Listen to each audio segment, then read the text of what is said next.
Hey, what's up? Try to refresh your stream.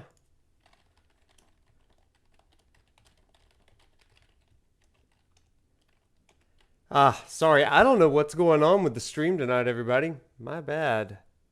My bad. But if ever it's struggling like that, be sure and let me know so I can try to fix that. Sorry about that. I don't know what's going on with the stream tonight, guys.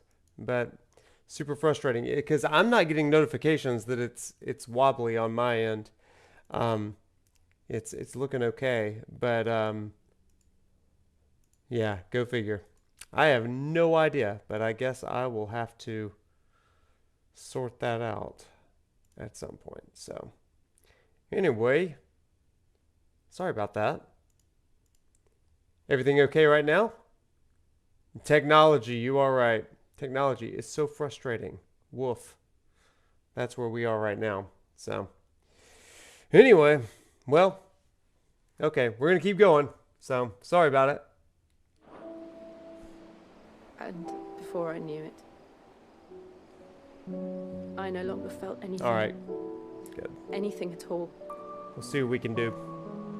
Keep it up. I had become a monster. Jill.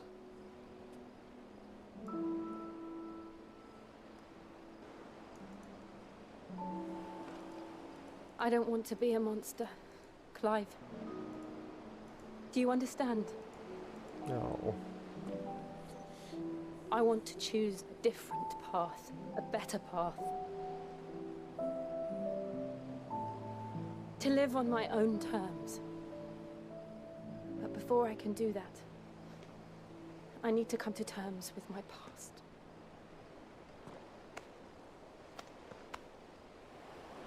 And when you do, I'll be standing there with you, just as you stood with me.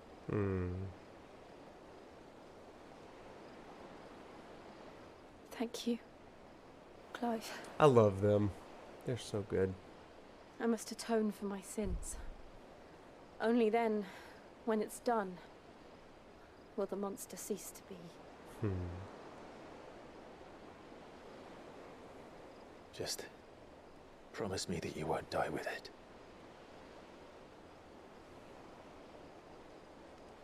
Now, let's get some sleep. The journey back to Benamir is long, and there is much to tell the others. To sleep.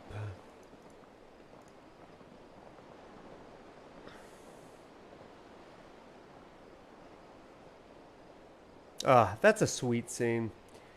And I love it for Jill because she gets, it really does show that she is, oh wait, we gotta go back to Benamir first? I totally forgot about that. I thought we could go straight on over, but apparently not. Oh well, that's fine, we'll go.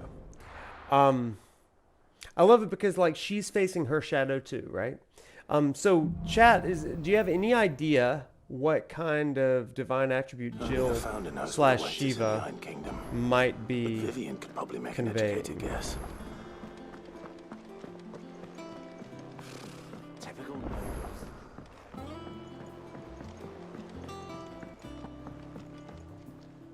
Back again, Lord Rosfield. I'm touched that you should find me such good company. It is not your company, but your counsel that I seek on this occasion. Ever the charmer. What will it be today, then? The Iron Kingdom. I need to know what to expect. You'll soon be setting sail for Drake's Breath, then, I take it. The mother crystal that rises from the boiling sea. The boiling There was sea. a time when a true-blooded Rosarian had only to brave the waves to visit it. But then the Ironblood made their move.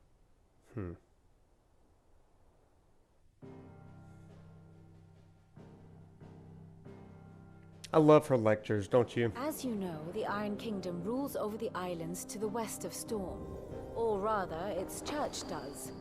But this is not the pragmatic approach to state religion employed by the Holy Empire to manipulate the masses. No. The Iron Kingdom is the literal embodiment of the crystalline orthodoxy. And so, if one is to understand it, one must start there. As the name implies, the orthodoxy holds the mother crystals sacred, and they do not take kindly to heathens plundering the objects of their worship for the means to fill washtubs and light lamps with frivolous feats of magic. Indeed, the faithful consider ether a sinful thing, a poison no less. And to them, a dominant is an instrument of evil, albeit one they have proven only too happy to turn against their enemies. Some 80 years ago, in Northern Storm, Drake's eye collapsed. Soon after, in pursuit of ether, and with the blight at their backs, the Northern Territories descended upon the Grand Duchy of Rosaria. And when the Shields of the Flame marched north to meet them, the Iron Kingdom spied an opportunity. A few short days later, the Crusaders landed on the island of Mount Drastanus, home of Drake's breath, and plucked it from the duchy's grasp. Rosaria tried to reclaim it, of course, but to no avail. I doubt more than a handful of duchy men have set foot on its shores in your lifetime. Nor are they like to again, under the Empire's stewardship, meaning the Iron Blood will keep their island, and with it, the foothold they need to march on mainland soil when next they spy an opportunity.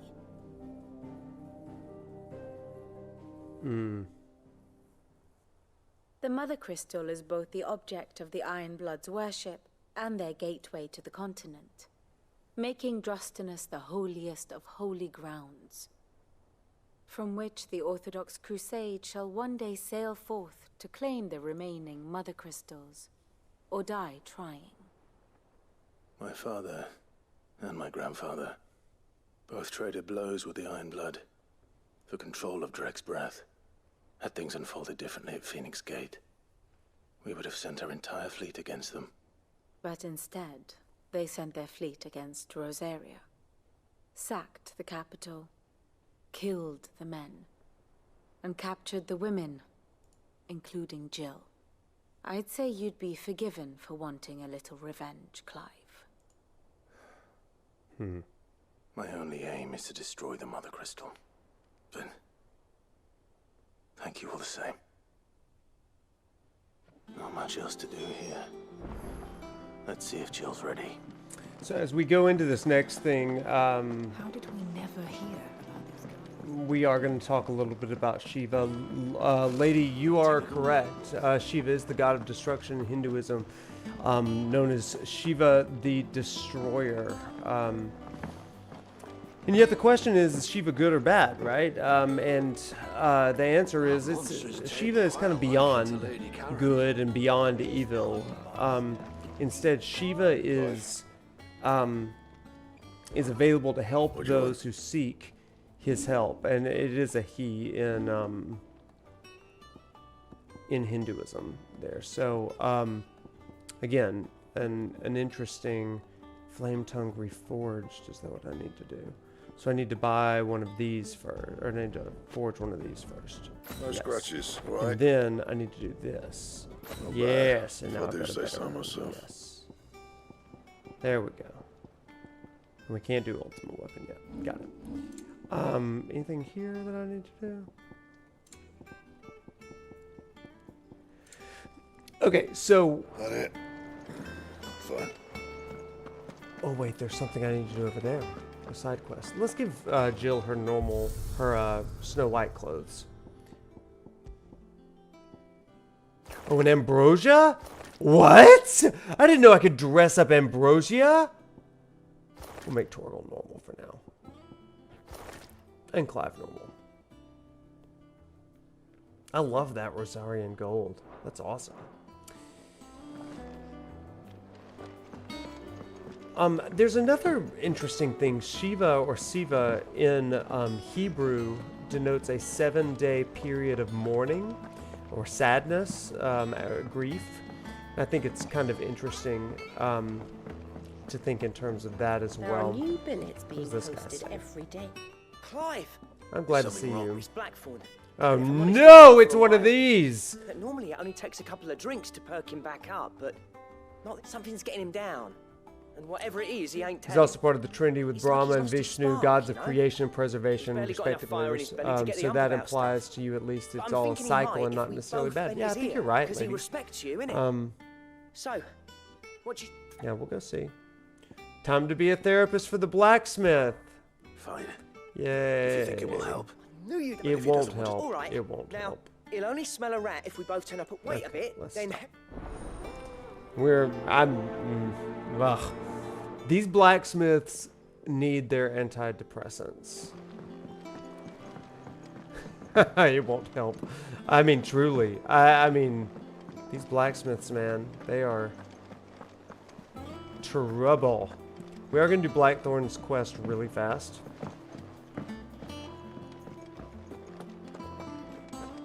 We're not really going to listen to his pain that much. I mean, maybe a little, but... Why are we so sad, Blackthorn? It's like, 1st August. oh no, Now you. why are you sad, What are you up to? Blackthorn? And he's like, I don't want to talk What's it about gonna it. do with me? It's like, no, you got to August was talk worried about that it something because had we're been your weighing on your friends. mind. And I Blackthorn's thought like, you might want to talk about well, it. you see, I saw a pencil and it really upset me now? because I know I could never make I a pencil told you as not good to as stick your nose in my business. that old friend of mine made a pencil. What'd you go and do? Clive just wants to help, innit? In it, What's so bad about that? Talk to him. we care for you, never know, you might feel Blackthorn. better for getting it all out in the open. Please, mate. I'm worried about you. Believe it or not, your heart Phil, is shut you not up. as strong as your iron. It's nothing really. Stupid. It Not is the sort of stupid, thing but you we'll bother listen people about. anyway.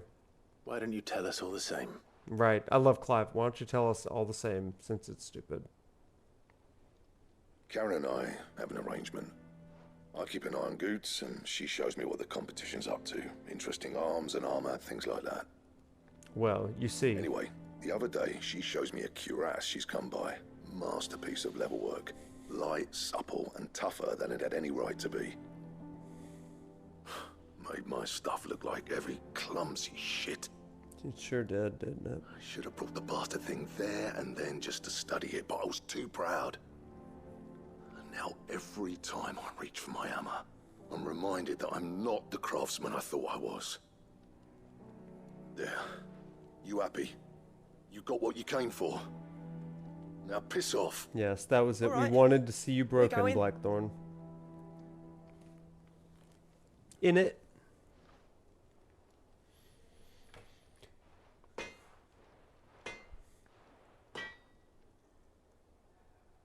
I always thought of old Blackthorn as a bit of a force of nature. Like a storm cloud full of ale. Didn't think anything could rattle him. Least of all a stupid piece of leather. It's not Blackthorn's stupid. always taken pride in his craft. Questioning it means questioning himself. Something tells me this is only going to get worse.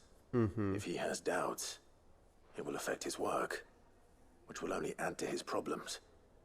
We need to nip this in the bud. In the I bud. couldn't agree more. He said he should have bought that cuirass. Perhaps we should track it down for him. Assuming you're happy to help, that is. Too bloody right I am. Glad to hear it. First things first, then. We need to speak to Karen. Okay. To Karen. Karen, do you have a moment? Always. Blackthorn mentioned that you'd recently come by a leather cuirass. And he ain't been himself since he saw it. So we thought we'd buy it for him. Sorry, sold it already. Oh, Karen, you're It's such a nicely put problem. Together, that's for certain. Even if the bloke who made it is a bit of an odd one. Happened across him on my travels. Well, where There's is he? always stuff to order, but the fella who commissioned it refused to pay. You don't know where we color, might find yeah. him, do you? Like I said, he's a bit of an odd one. He don't Doesn't have a trust workshop, donkeys neither, doesn't which means trust he us. spends as much. I see. He did tell me something though. Apparently, his next Oh, mission's we gotta dead. go fight the There's a Griffin. griffin Got on it. a humble. Now where the bleeding hell was excited. I know exactly where that Griffin is. Don't you worry, Karen. I will be So, back sounds like going with that after hide. I'll leave the hunting while you get on with that. Good idea. Thanks, friend. Okay. Now. In it. Wait a second.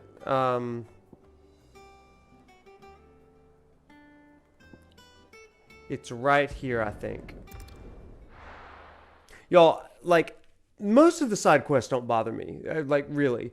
But these blacksmith ones drive me up the wall.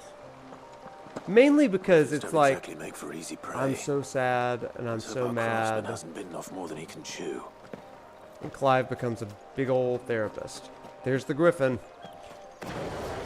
I knew exactly where he was. I was ready for him.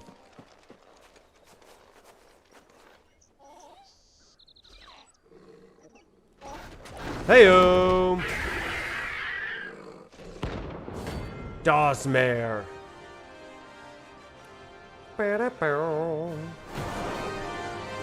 I do like this hunt. It's kind of cool. Oh, Jill's with me too. How wonderful. Look sharp. Nice try.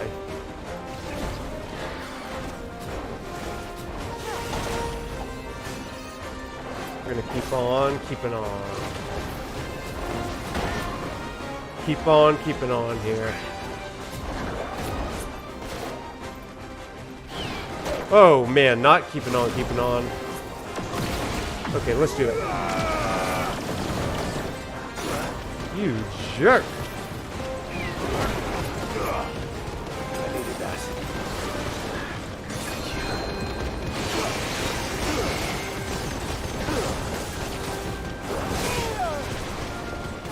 Get out of there, get out of there.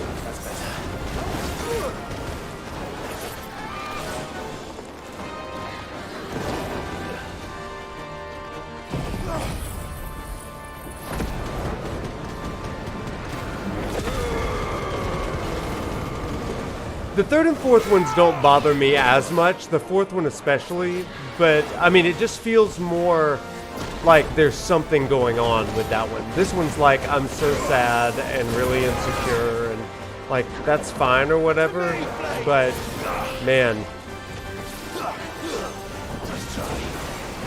Get in there, Clive. Get in there, Clive. Okay, we're gonna do this, huh? We're gonna do this.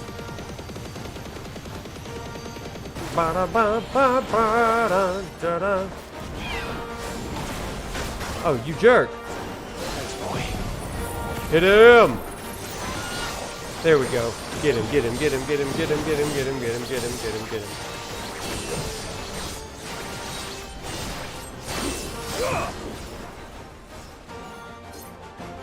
Better be dodging, better be dodging.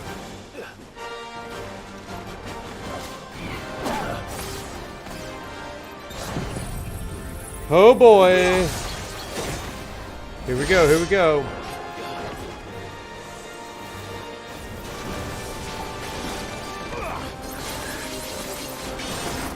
Come on now, get up. Freaking griffin.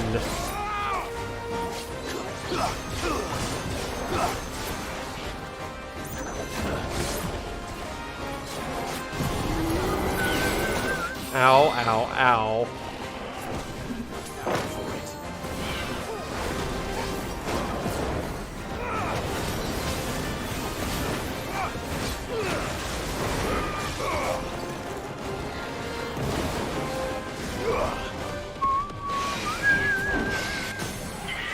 There we go.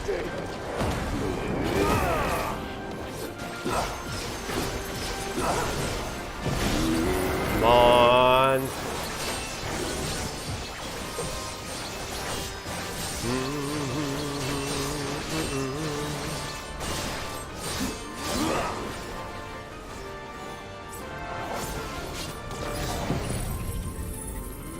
Pariah, I know exactly which one you're talking about. It drives me crazy.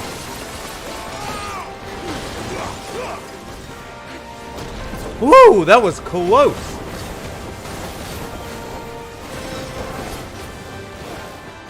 Too slow.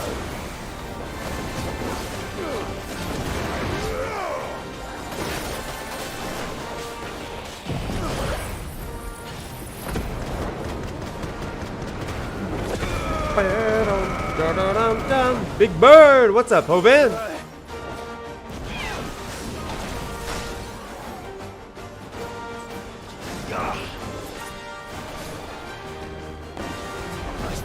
Nice try. Ah, that was a better try. Da-da. I needed that.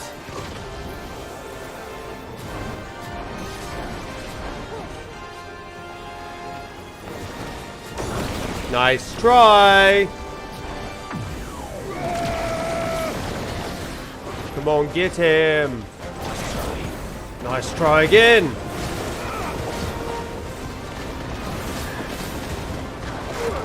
Ow.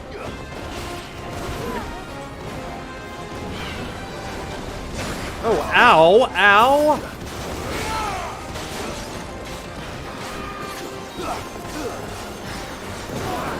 No, that hurts.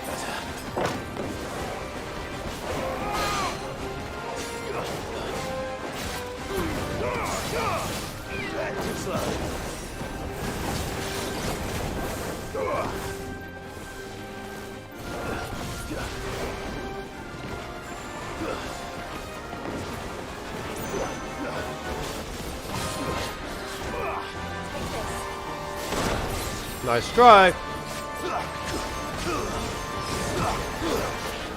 Back it up.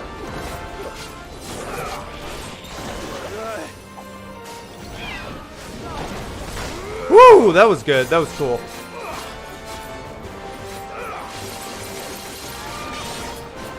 Back it up, back it up, back it up. Woo! Ow. Kill him! I think we got him, baby. Ba ba ba ba ba ba ba ba da. That was great. He was also like 8 levels higher than me, so that was awesome. We love that. GG. Thank you. Thank you for the support.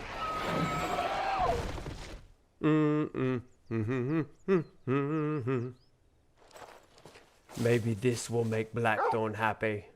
Something that... Something there? Oh, it's you.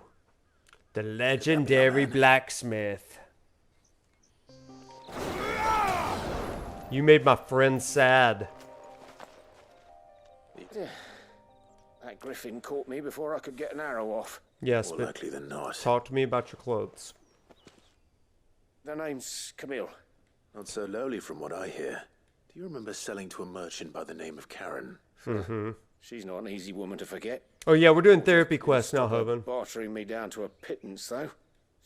She send you for a refund? It's No, not her who sent me. it's a sad blacksmith. You know the type. They see a pencil and have an existential crisis. Well, Sometimes consider me what you flattered. create is good enough. You should be. He's a master of his art. And not an easy man to impress. Blacksmiths are proud folk. It's a rare thing indeed for one to praise a Glorified tanner. And I don't imagine an impressive swordsman like yourself would be getting your steel from any but the best. I'd dearly love to help a fellow craftsman, but... Well, actually, I suppose you could give him this. What is it? Treated leather. Same stuff I used to make that cuirass.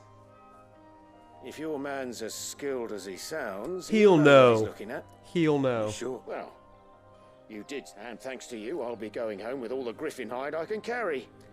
You're welcome. I'm Sort just of a helpful case. guy. We're gonna I'll scoot see past that might be this. much Right. This isn't You the send reason your we're here. blacksmith my regards. Will do. Thank you, friend. Thank you. Hopefully this will sweeten Blackthorn's mood. For now. But only for now. Alright, we're gonna do this one real quick and then it is back to Jill for the big climax of the quest line. Excuse me. Hello. And with a bit of luck. Look what How'd I it go, got. Clive? Did you It was find so him, or good. does that... I found him. And he asked me to give you this. Here's your leather. I hope that it makes your life happier.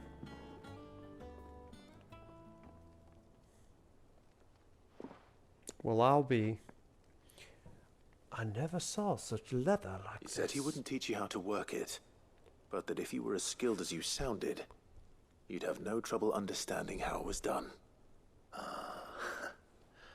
So that's his secret. Crafty bastard. He's layered and cross-grained it. Good few times, too. No wonder it's tough. And that's no ordinary oil he's used to get that finish. Oh, this is fine work. Even finer than I thought. Yeah? I'll take your word for it. Just looks like leather to me. Still, I'm glad you're happy. Here, Clive. You didn't happen to catch It was Camille. I believe. I thought as much. There ain't many leather workers in the realm daft enough to do their own. Turns That's out true. he's from Tabor. And again, most leather workers are. But our friend Camille guards a long-held family secret, the details of which are the subject of some debate in the leatherworking community. Then we better keep this close to our chests. Maybe by making armor Listen, of it. sorry for putting the both of you to all that trouble. Should have kept my moaning to myself. Yeah, but since you couldn't, Still, I'm glad you found him. me too. This is That was the idea. Clive's idea, anyway. He did make It's good to I have you did back, do most of Blackthorn. the work. just Okay, there's a Blackthorn, reason let's he go. does his own hunting. He knows exactly what hides to look for. And don't get me started on how much oiling this leather would need. But I reckon I can make something about as good. Something a curse breaker will have no trouble caring for. Anyway, enough narrowing. I've got work to be getting on with.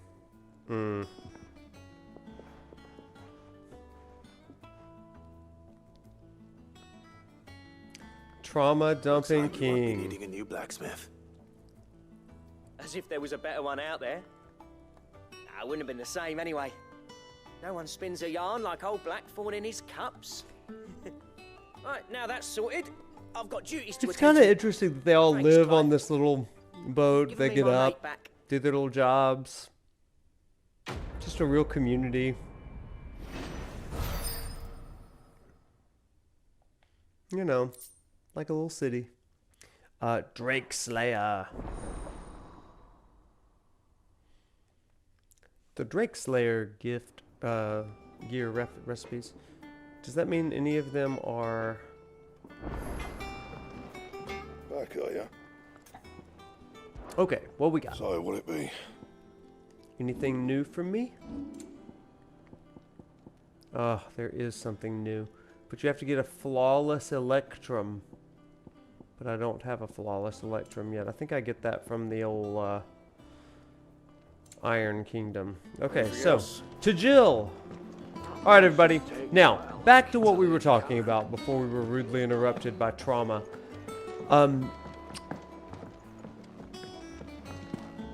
So yeah, Jill is Shiva, and Shiva is... One way or another.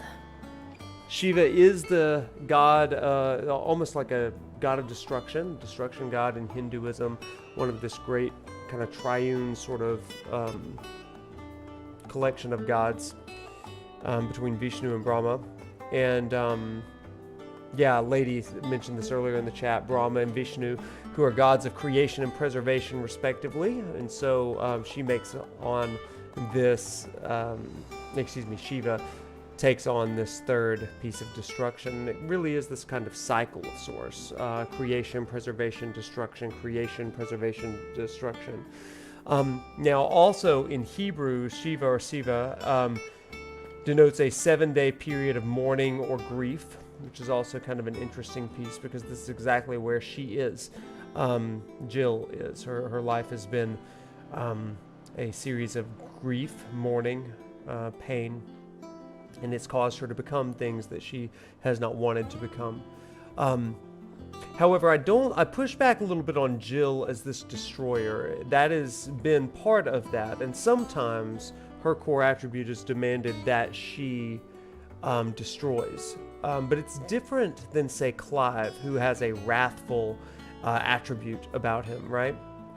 Instead, these two kind of go together, with Clive being this destroyer, but Jill in many ways softens Clive, reminds him, restores his humanity, and I think that we'll see a little bit more of Jill's attributes and roles as we go through. So, let's begin. You ready? from one trauma dump to another. Isn't I that the think so. truth? Jill, when you told me you had to come to terms with your past, you weren't talking about destroying Drek's breath, were you? No. I spoke of Imran, the leader of the crystalline Orthodox. The man who made me do all those unspeakable things. I'm going to kill him. It's what I need to do to put the past behind me. What I need Yeah, great to move point, forward. G. And I know that I can do it. If you're there beside me. Always. And I'll be beside you, too. We'll bring down the Mother Crystal together. All while Sid looks on. We'll make him proud.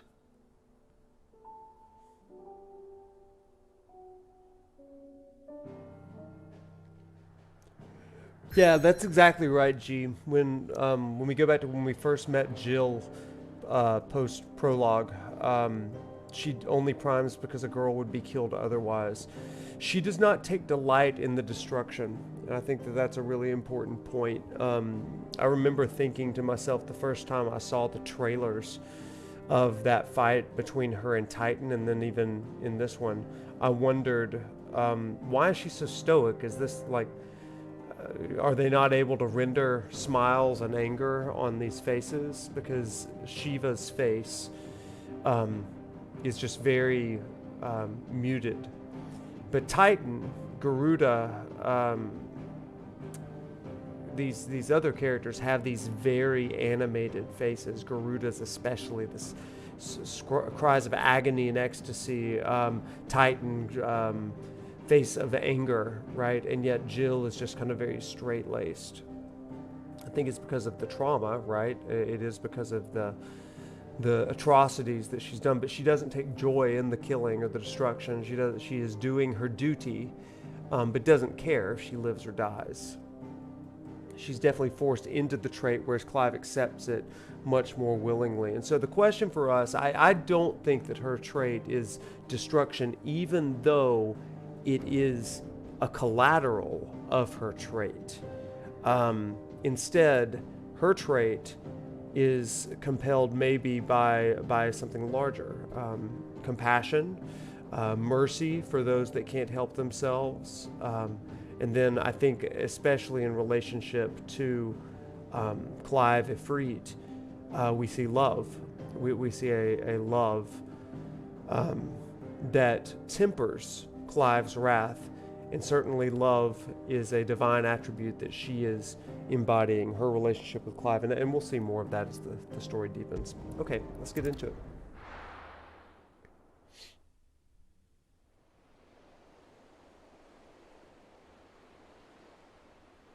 This is one of the coolest uses of magic I see in this game.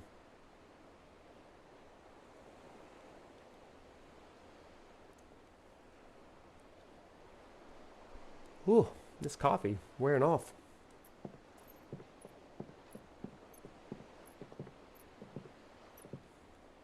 Useful trick. Freezing and thawing the spray to make mist. How did Isn't you that the learn to use truth, your powers G? like this? The Masters made me do it. When the Crusaders took to the seas, to keep the fleet's movements from prying eyes. I'm fine. No, you're not.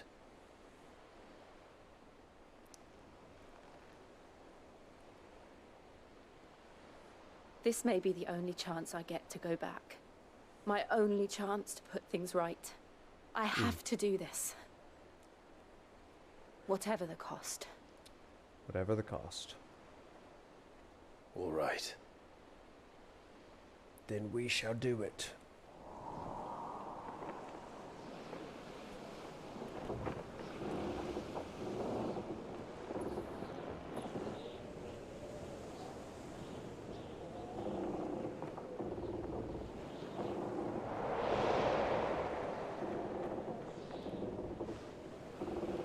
she is.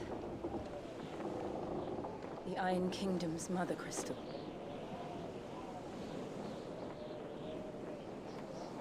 Drake's breath.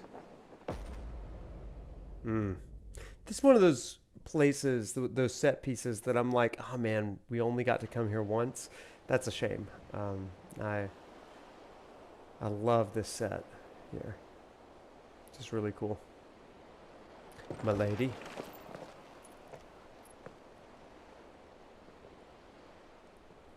Strong currents, sharp rocks, and ether floods. Let's not forget them. This island is a natural fortress. But safety breeds complacency, allowing a single rowing boat to slip in unseen. Safety breeds complacency. Isn't that a Sanctuary word is inside today? the mountain. If we follow the old trail, we should be able to enter by the back gate. All right. Let's go. But first, there's something that I want to do. Oh, fire and ice. And that something is I need always imagined when I came to change a control thing. Because I am struggling with targeting. I think there's something else, like target lock. Target cycle.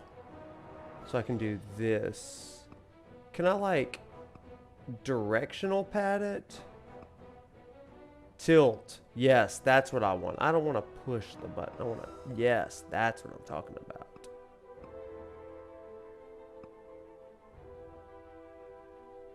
To cycle through enemies in that direction. On Clive's left or right. I think that's the one I want. Let's just try that. Reclaim it. Okay, let's do it. It used to belong to Rosaria, didn't it? Once, though it's been in the Ironblood's clutches for far too long. Yeah, I agree, Pasavla. Yeah, that's a... For 13 years, this rock was my home. I know its secrets only too well. This path was abandoned after an ether flood. They don't guard it anymore. The perfect little shortcut.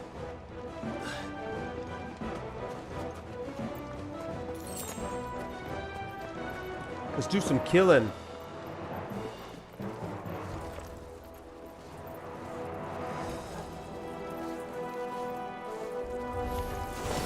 They're all Akashic. The ether flood must have spread. It was never as bad as this before. And the only way past them is through them.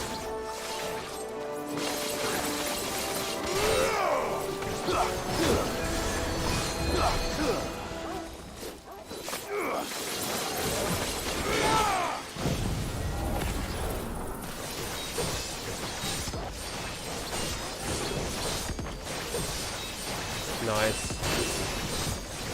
Yeah, I love that. She casts the fog to hide the boat, and many more times ahead she casts some sort of ice wall. Yeah, I think that that's such a cool thing that she does in this area particularly. We get to see a very practical use of some of the magic. Of course, then we don't really see that kind of utilitarian magic use from these people much more after that. Now, I do think that there's something to be said for the in-game reason, like they'll turn to stone and stuff. Was that an earthquake? They happen all the time. That wasn't even a bad one. It's nothing to worry about. Okay, noted, Jill.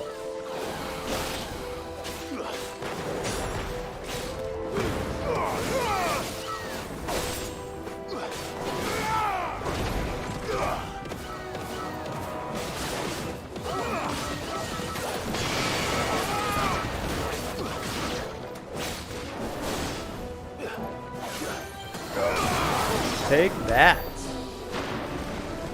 Let's go.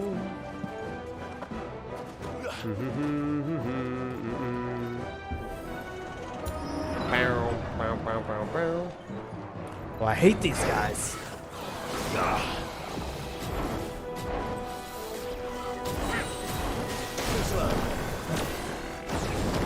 That's a way to do it. Oh, that's not. Oh man, did I not give potions? Crap, I meant to. That was a poor choice on my part.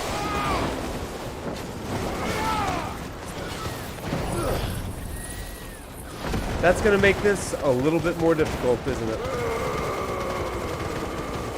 It's okay. We're going to trust our instincts here.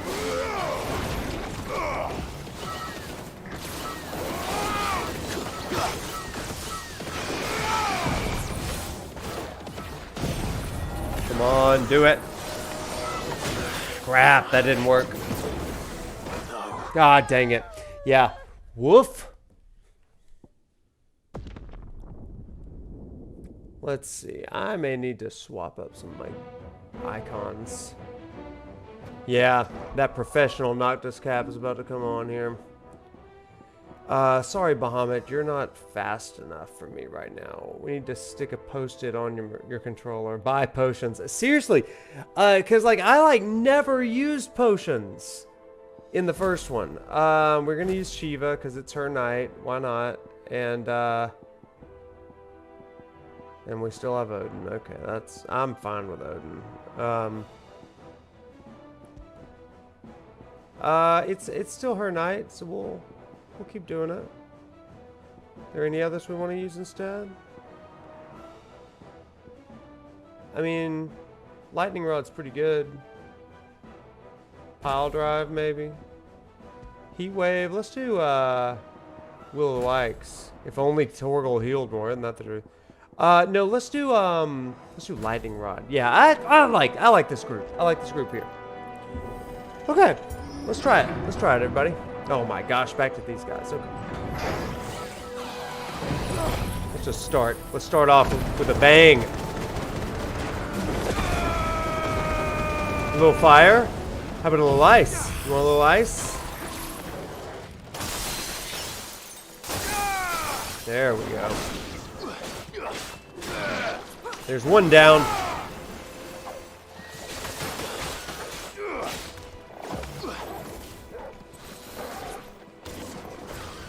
Love it.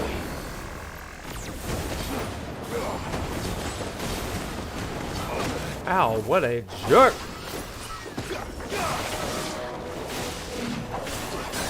Oh yeah, that's what I'm talking about. Oh, this is really going to infuriate him. We love it.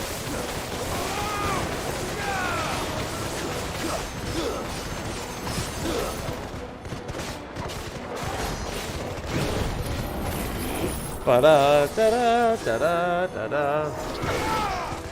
Yeah, just to have regular cure from the Phoenix ability, that would be amazing, but, you know, whatever. Ow, what a jerk.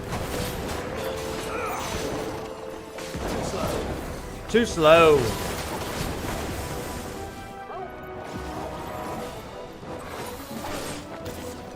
Nice try.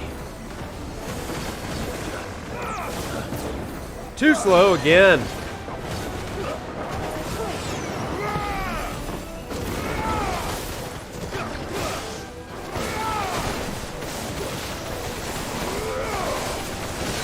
There we go. Man, that lightning Will of the Wikes combo, oh my gosh, incredible.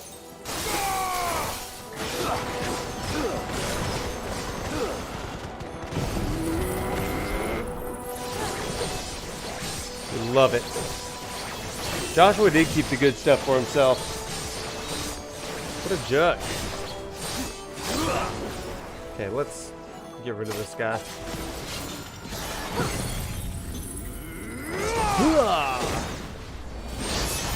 Take that. The old arboretum is just up ahead. To the We'll enter arboretum caves then. from there. Okay, no potions. That's the goal. Don't use a potion. Collect a potion though. We love that. And sharp fangs. Who doesn't love that?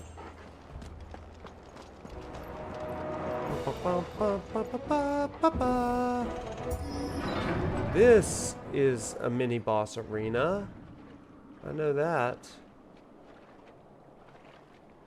Da-da-dun-dun-da-da-da-da-da. Look at this place. Isn't it neat? What a mess.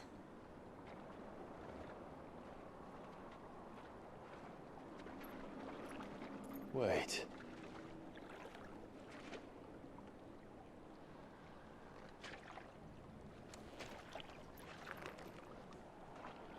Oh, Toggle.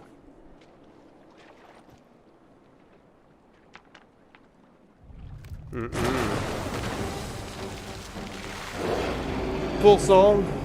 It's turned.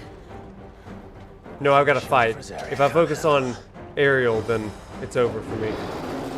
Because you got to remember, I don't have any high potions. Be sure to keep clear of his ball. Believe me, I mean to. That's foul. Don't wake up the monster. Don't breathe it in.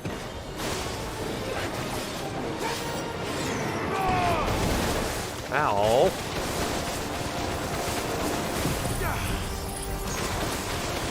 Yeah, let's do it.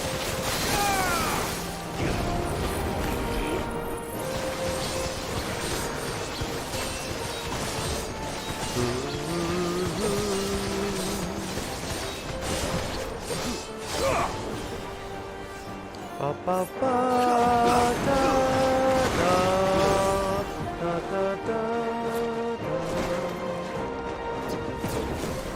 Love that.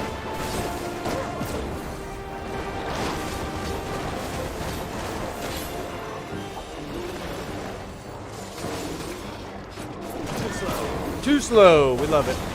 Ow, not too slow that time though.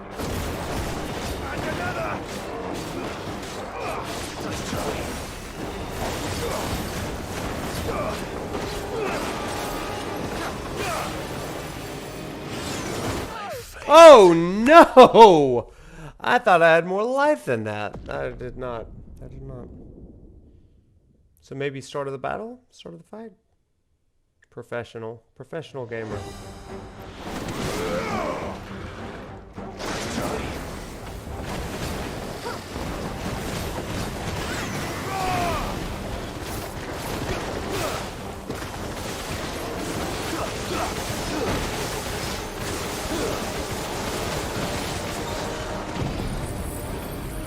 Whoa.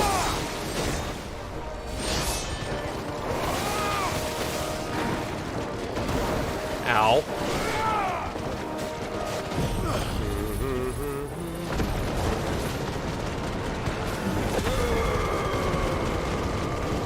Okay.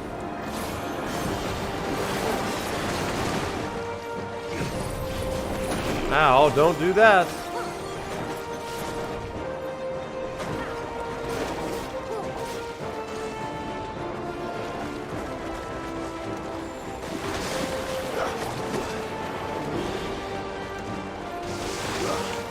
Gross.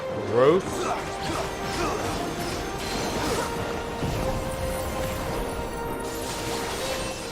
There you go, Jill. Thanks for helping.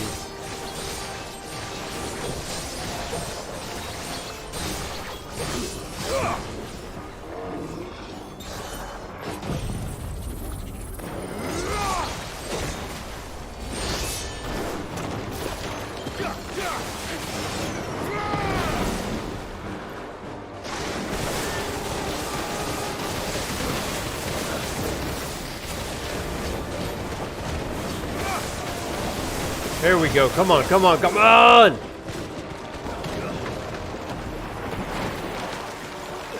Keep moving. Oh, no.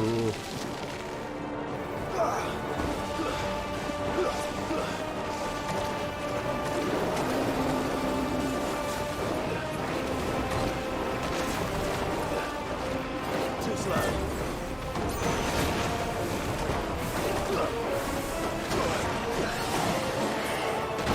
Big dodge. Wow.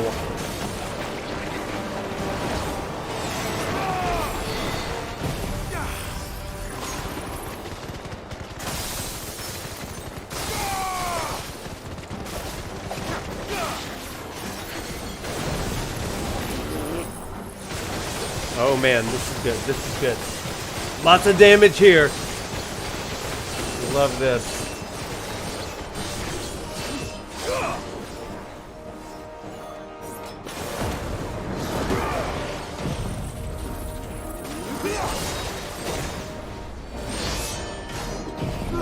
Nice.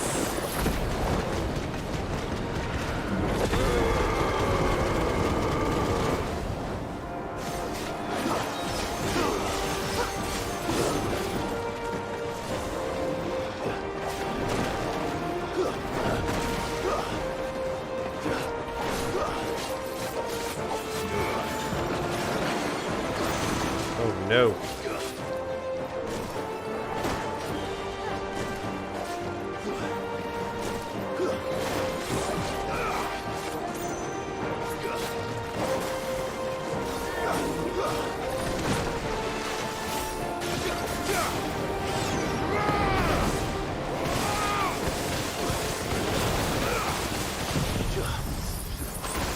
Gosh, look at all these things happening.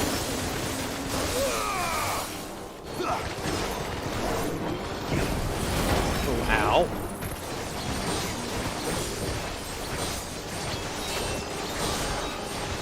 The tentacles in the clouds look so similar to that scary monster in the Ocarina of Time. I'm forgetting. I forget what it's called. It's over. It's over. Oh my gosh. And I didn't even use a potion that time. We're getting better, chat. We're getting better. Professional Noctis.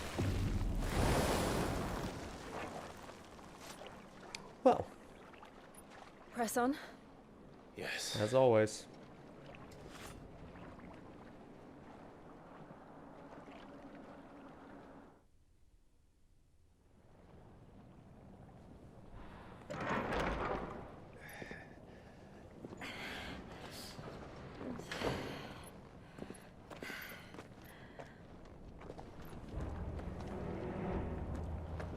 It's like a furnace in here. It is like a We're furnace. inside the volcano.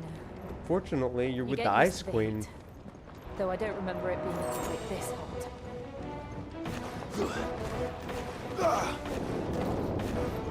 Was that one cause for concern?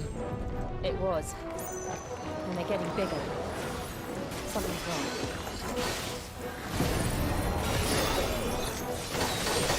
There we go. Blast open all of them. That's great.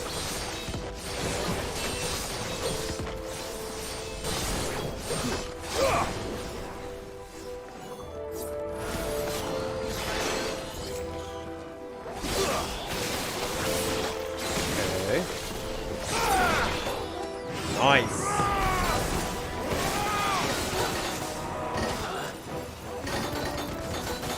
Just gonna keep hitting him with this.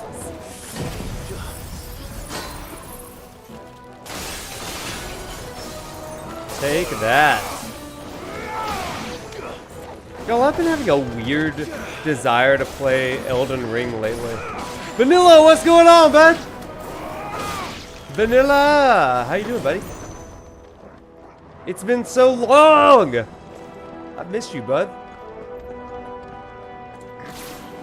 Yes, I'm dying to play some Elden Ring. I don't know why, but let's start with this.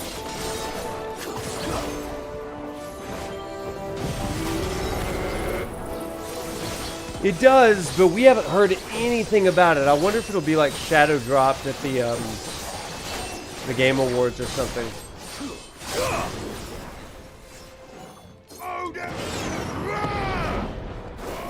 Oh no, a chimera! This is gonna suck.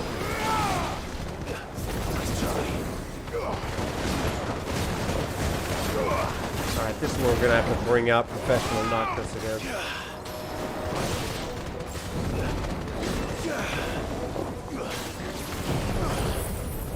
Whoop! Okay.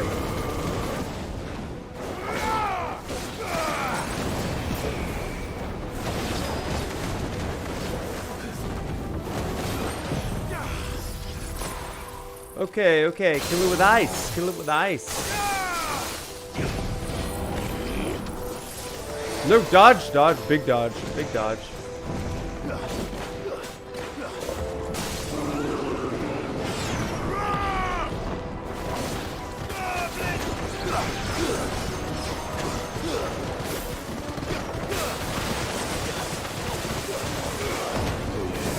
Oh my gosh, there's so much happening!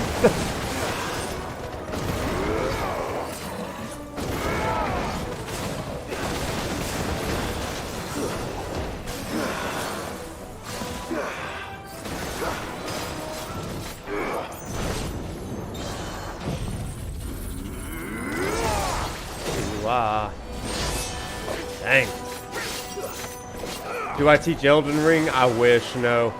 That game's lore would be like an entire degree program.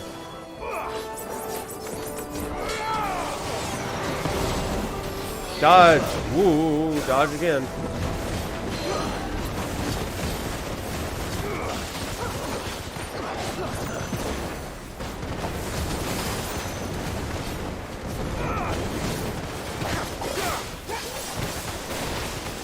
There we go. Almost got him.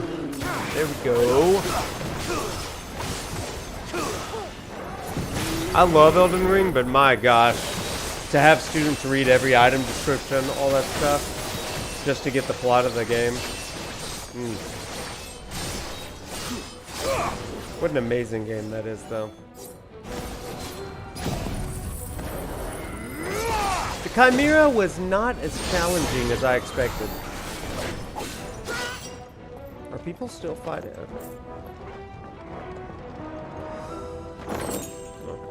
Okay, how convenient. I have arrived. What's up, Leon? Happy Thursday, or Friday, or wherever you are. Oh, I love this part. This is big Final Fantasy IV vibes here. I love this.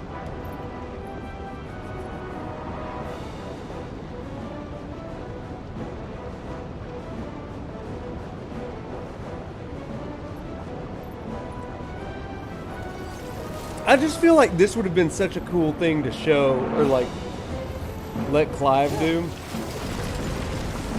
Use iconic abilities for practical things like this. I think it's such a cool idea. Quickly, before it melts. Happy Friday! Happy Thursday for me.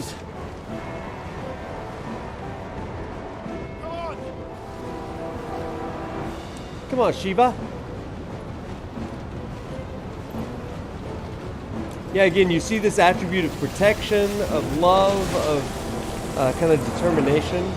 All kind of divine attributes here, and I think that's pretty cool. That again. No. Let's not.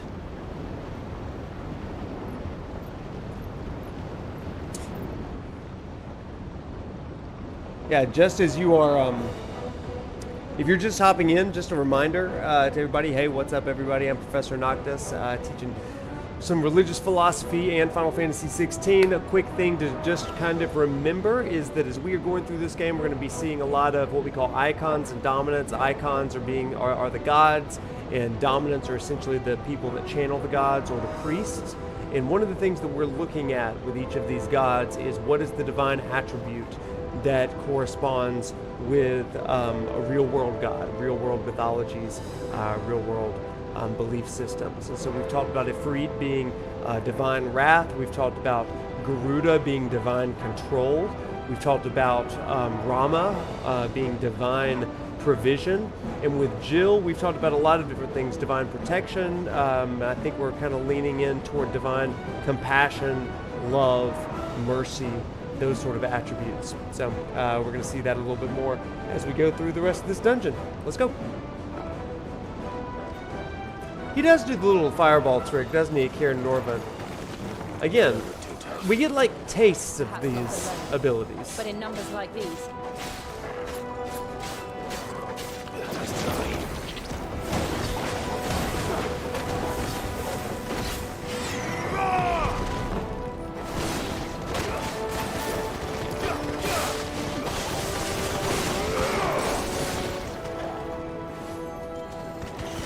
There we go.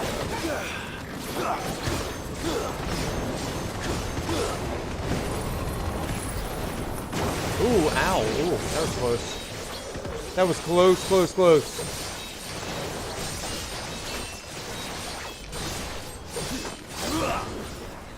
Vanilla, how you been? Everybody, several people in the chat tonight were here in my earliest streams 2 years ago, so kind of cool to see everybody again. Vanilla was one of the first subscribers that I had.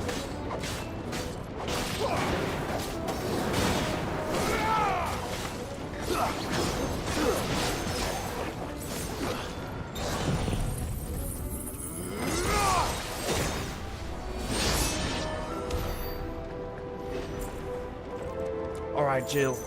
Where to now? Well, we aren't going this way. Chilling, my friend, just saw the creator.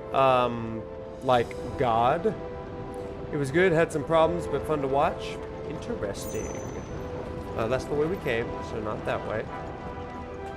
Not down this pit. Movie. Ah, I've never heard of the creator. It's been so long since I've been to a movie, to be honest. I've just been like, We're nearly at my the- schedule does not lend itself to movies recently. You've seen God? Get some culture, bro. I'm trying, man. I'm trying. I'm struggling. What the hell is that? That's a moose. It's a dessert. Well, whatever it is, I don't think it's friendly.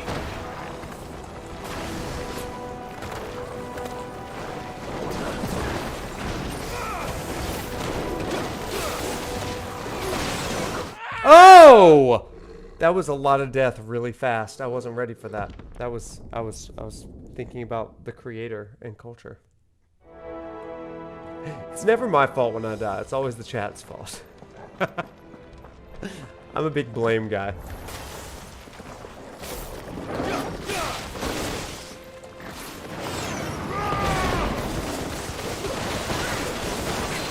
There we go. This is way better now. Way better.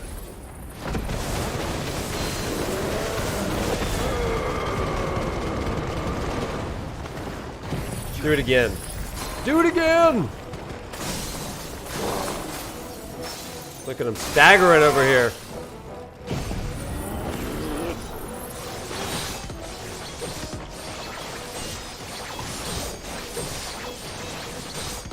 Red flags. How dare you, sir?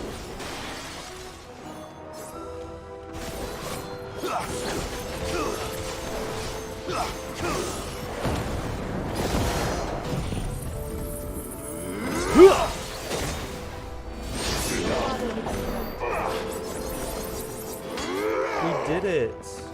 You guys. And look at that, we've maxed out on potions, even though we didn't buy any from Karen. Who needs Karen? Who needs Karen? Can I... Are these better than what I have? Yes, they are. We will absolutely wear those. Heck yes. What are you? Potion? Yeah, it is. Well, that looks like a boss arena if I've ever seen one.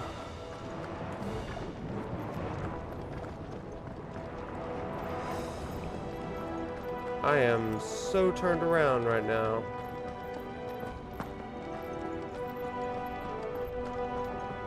Oh, because I'm supposed to jump. Got it. This looks like a boss arena.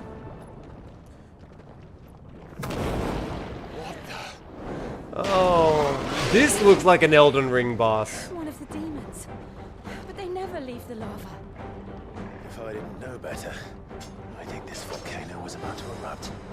I do love this song. This is a great song. Why attack us? They're peaceful creatures. Oh, clearly. This one is the exception, eh? Oh, you dirt.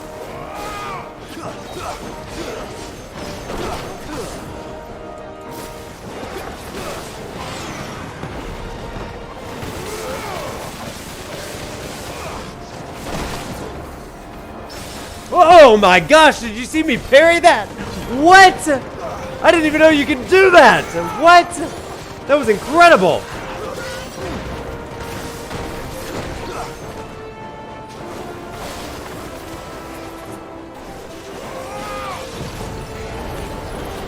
No!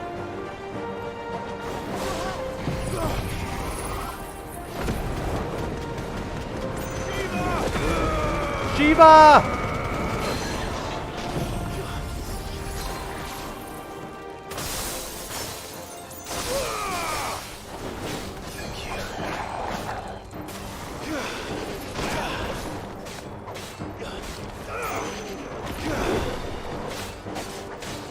It is incredible to pull off a parry like that.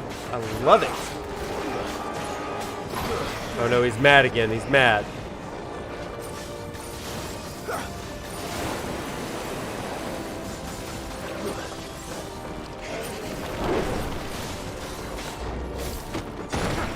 Ow, that hurt. Ooh, we got him now.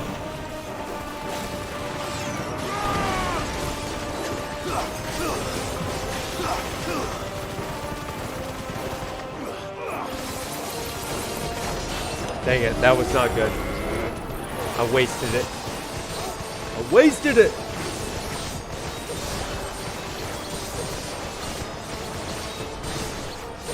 That's okay. We're doing some damage on him, so that's okay. That's okay.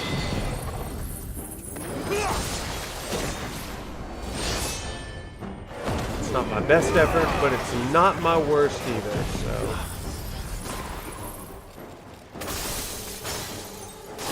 Yeah, Shiva staggers him, really.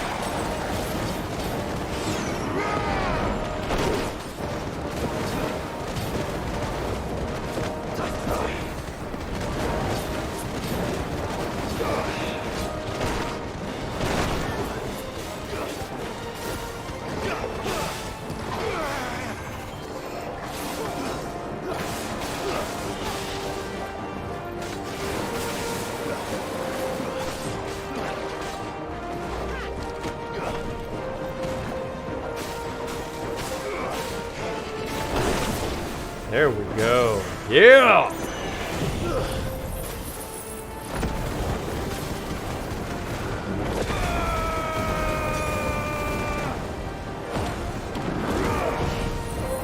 Come on.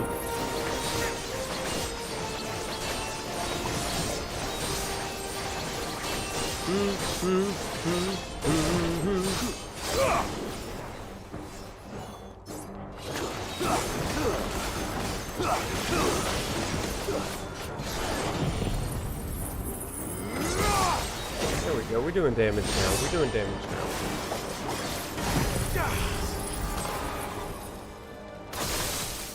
Alright. Alright.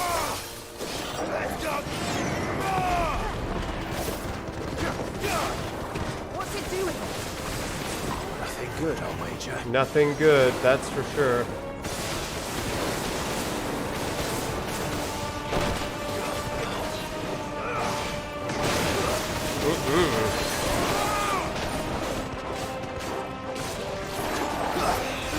This is such a great song. How you doing, Hearts? Good to see you tonight.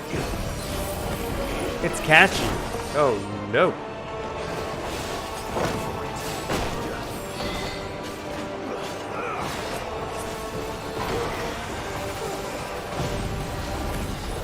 Don't let him do it!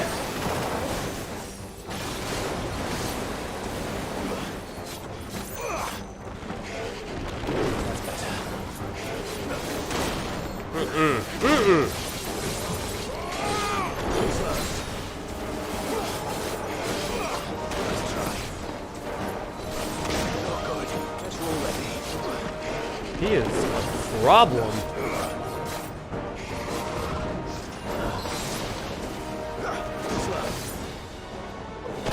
Ow, that hurt. Oh, but I got him.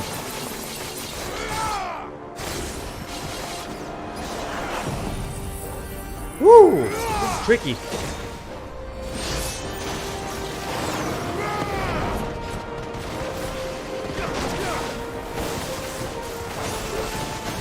We got him now, baby. We got him now. Oh, he's done. He's done for.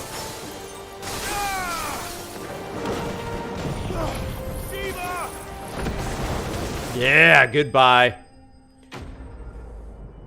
Not even a victory theme there? Come on. Ba ba ba ba ba ba ba ba da. Flawless, gnarled stone. Back to the lava with you.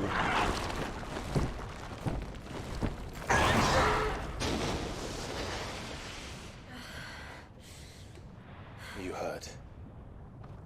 It's just hot. Just hot. Thank Look you. at that.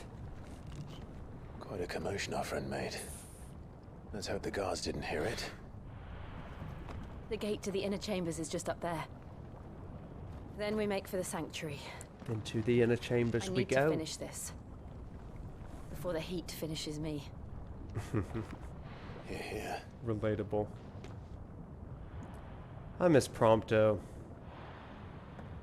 We'll enter the Comric by the Handmaiden's living quarters. It was always a hive of activity. Sounds like we'll have a hard time staying out of sight. We won't have to. Prompto There's and someone there I Noctis. should very much like to see.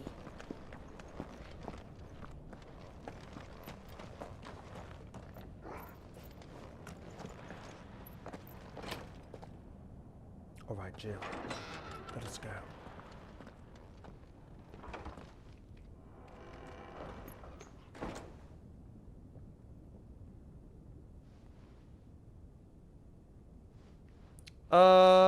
Vanilla, remind me of that YouTube you sent me. I'm forgetting.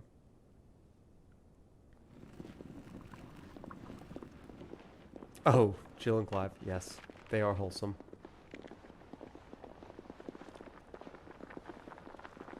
Okay, I love this part. This is good.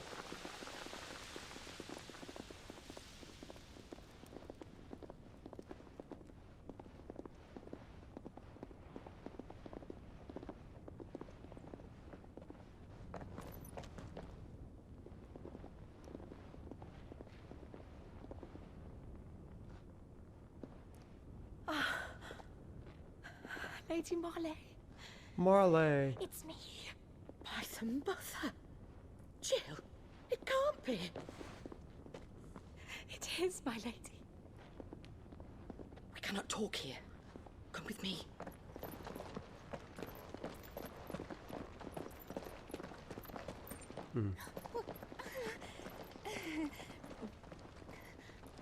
Good thing that she saw us.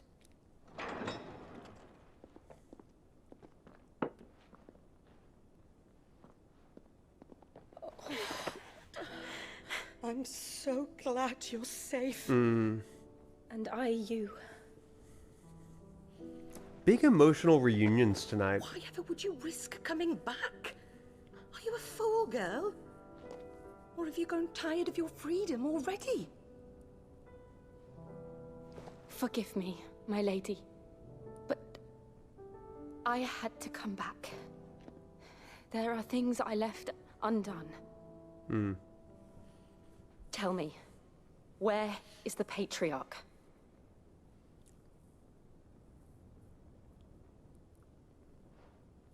At this hour, he'll be in the Comric, giving thanks.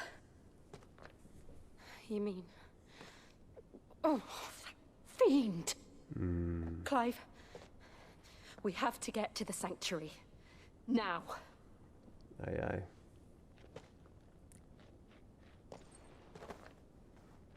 Lady Marley, you must flee this place, gather your things, and go. Now listen here, Jill. We have Oh, the Vagrant Story one. Yeah, I watched a bit of it, then I got distracted. I'm going to have to go back and watch the whole thing.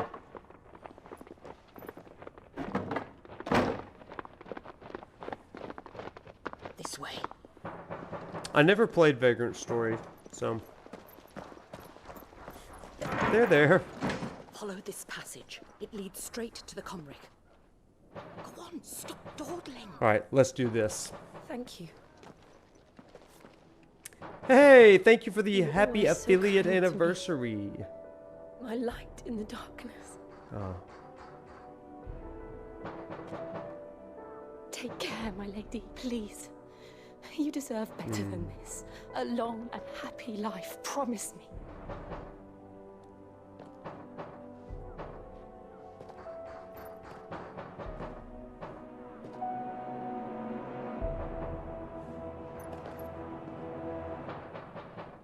I'll live if you promise to do the same.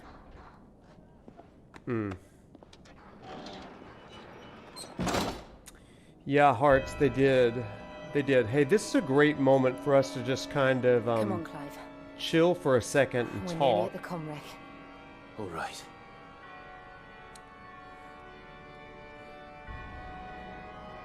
So, percent-wise, we're probably around the 35-40% mark. Somewhere around half the story, just light. Leon, we've been talking a little bit about Shiva tonight. We did talk about Shiva in terms of the Hindu religion, but I'm interested in what you might have to say about that as well. So share a little bit about that. We talked about Shiva as the destroyer and how that actually is in many ways Jill's shadow side, because she's not, her divine attribute is not necessarily destruction, but instead it seems to be built on compassion, mercy, love. But she's been forced to live out of this shadow side because of her love, right? She didn't want people to die, so she was doing this. Hearts, you said you heard that the localization team took some liberties with this part of the story. Yeah, they did. In that, in the Japanese, there's a little bit more. There's a little bit more elaboration, I guess, on the fact that there was some abuse, sexual abuse, going on within this religious cult. Now, this is. I remember in one of my grad school courses and my undergrad courses, actually, we talked about what we call folk religions and cultic rituals and religions. And the Iron Kingdom very much abides by some of those basic cultic rituals. This idea of blood sacrifice, this idea of a community that is very insular and seeks to isolate itself from the rest of the world. One of the key pieces to this particular religion in the game is that they have this belief that bearers are a blasphemy and a version, a perversion of God's good image, the good image of God. And so because these people are using magic, it's an inappropriate and maybe even blasphemous use of or depiction of God's image. And so they seek to enslave these bearers, make them less than, and they mistreat them, they abuse them, they are tools, toys for themselves. And that's exactly what we see. So Jill's impetus is out of compassion, love, and also tempered. That compassion and love is, oddly enough, tempered by wrath, in that there is an extent to which it's all mercy, forgiveness, love. And that's why I say that Jill and Clive together are not just a power couple, but they are perfect complements to one another. Without Jill's influence, Clive in some ways loses his humanity. He is all wrath, all vengeance all the time, whereas Jill, on the other hand, has to move into this idea of fighting for what she loves, and being reunited with Clive gives her something to fight for, a future to fight for. She's not just submissive to her fate. And yeah, exactly, Lady of the Rings. That's fire and ice, baby. Yeah, that's exactly it. The fire of Ifrit, the ice of Shiva together, forming something really, really cool, and breaking the bonds of slavery. So wanted to share that. If you've got ideas, especially Leon, if you're talking about Shiva in terms of the Hindu religion, would love to hear more of your thoughts on that. So let's dive into it together. And let's hope that we don't die in the midst of it, because we're doing okay on potions. It's not great, but we're okay. High potion, that's what we needed. Here's our welcoming party. I've Our welcoming party.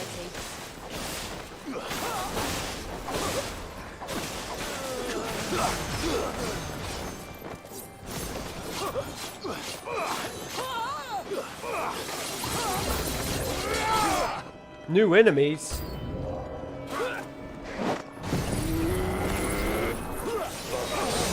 Well, this is fun.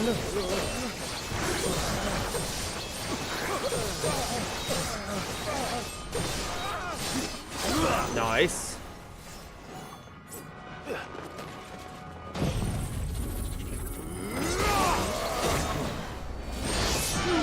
Heck yeah. Oh, we're still fighting over here. Ah, I see.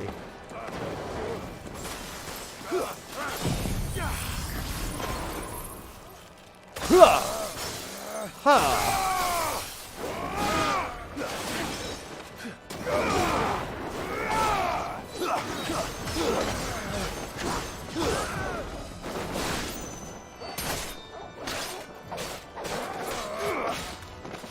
Nailed it.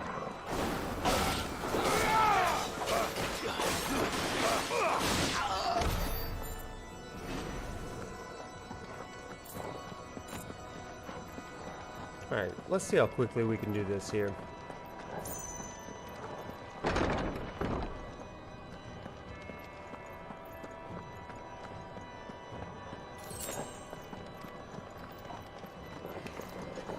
How many of them are there?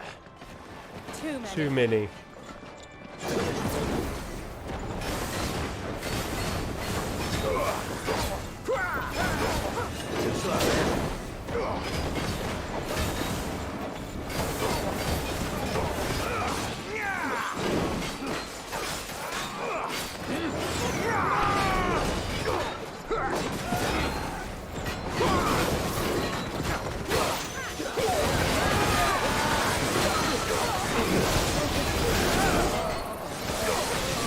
There's a lot going on screen right now, isn't there?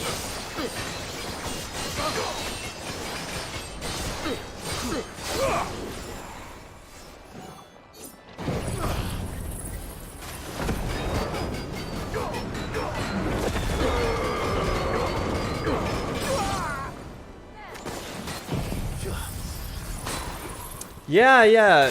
Liam, we talked about the trinity of Hindu gods. We talked about Vishnu and Brahma. We talked about how they represent creation and preservation, and then also you've got destruction in there, and it's almost like a cycle. It's a cycle of life, which definitely plays a role in all of this as well, which I think is really cool. You can barely even see what's happening on screen right now.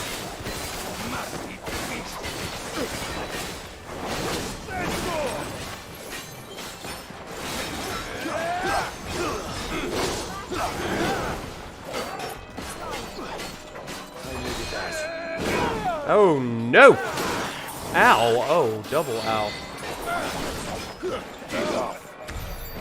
So what do you make of that with that idea of God of Destruction with Jill's story, Leon? What do you make of that? Would love to know your thoughts there.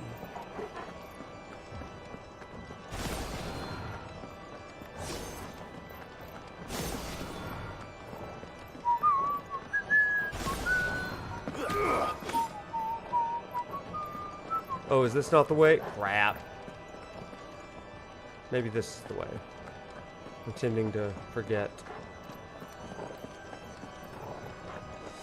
Maybe, oh, it's these open doors. Here. Yeah.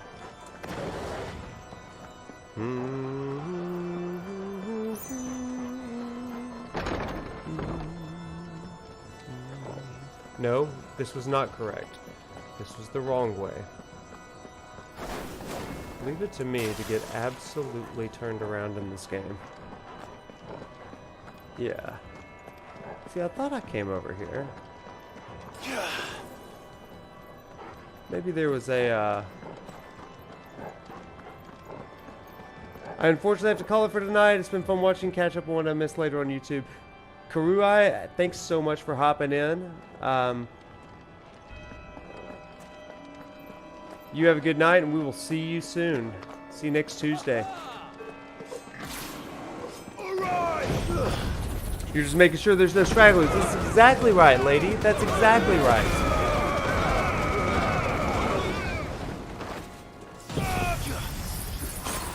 Yeah, good night, Karuai. Karuai.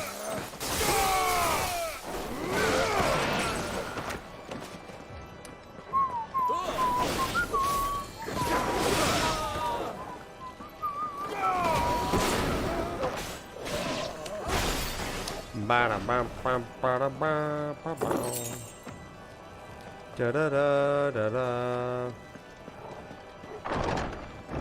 La da da da da. Clive, there's something I need you to know. I saw the Patriarch do things no one should have to see. And so I swore that he would die by my hand. I understand. I faced my demons, and you must face yours. Indeed. No, look at this guy. This guy's huge. This is gonna suck. Just one last push. I've got threatening song.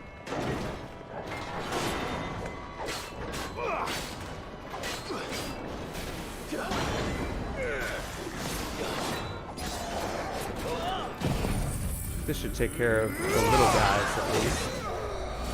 Yeah.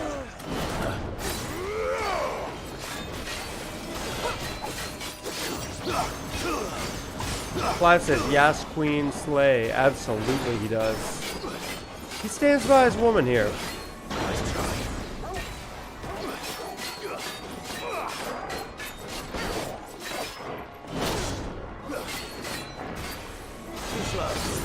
Too slow.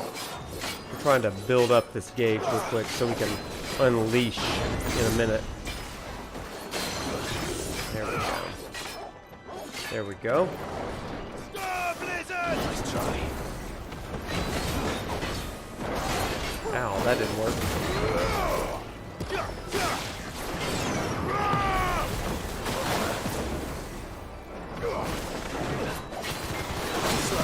There we go. That's better.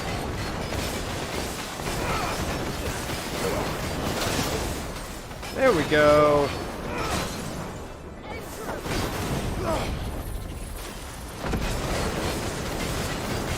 As for Jill, I never picked up that shadow self as she didn't have the same moment as Clive.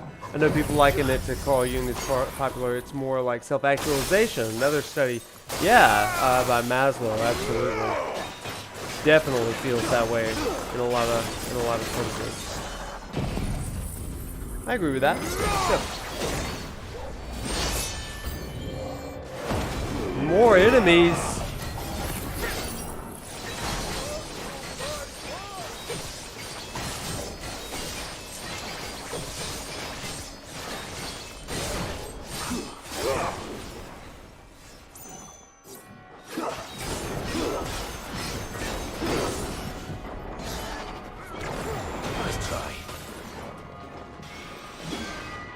Come over here, buddy.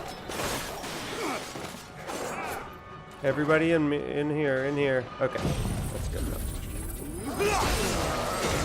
To me, Hoo-ah.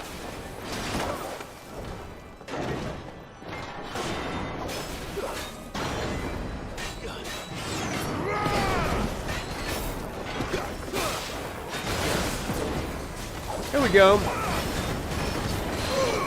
Also, speaking of God of Destruction, please don't read my... Yeah, you are correct. You know me well.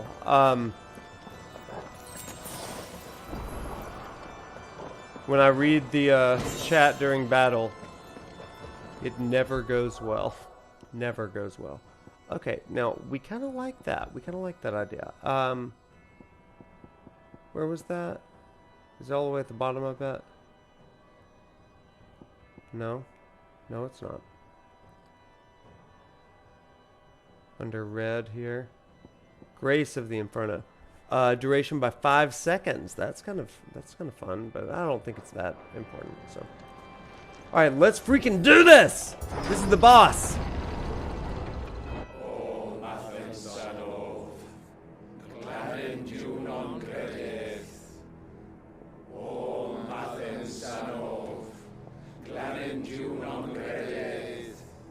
Hmm.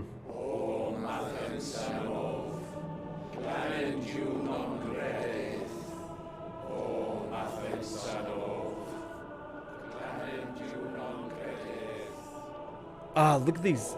This is such a cool image here. These crystal particles all going around it.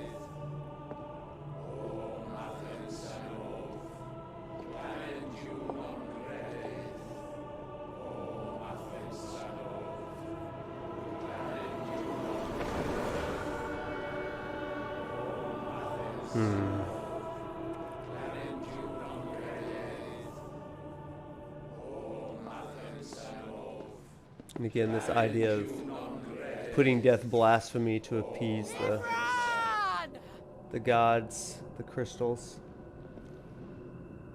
Kind of a classic cultic ritual. Shiva's dominant. Come to beg forgiveness for your failure. For years, I followed your orders, fought your wars, all to protect the children you took, just as you took me. And what did you do in return?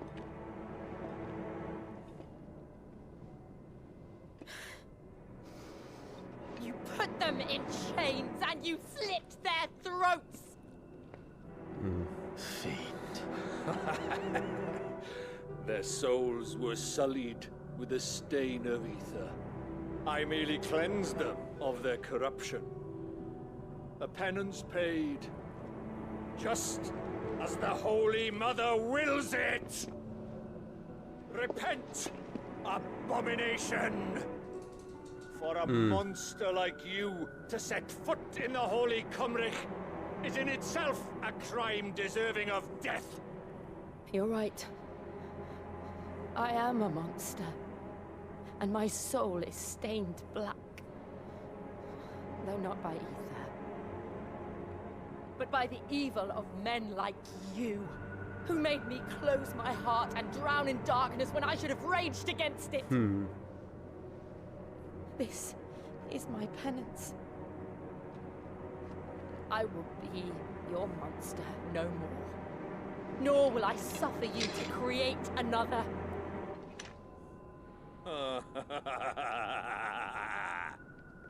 Does the beast bare its teeth at its master? Come then, dominant. Rage, be as you have ever been. A monster! And what are you, Imran? I was forced to kill. You do it by choice. But never again.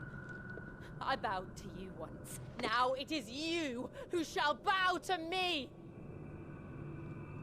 Kill them. Gosh, what a powerful moment. Wow.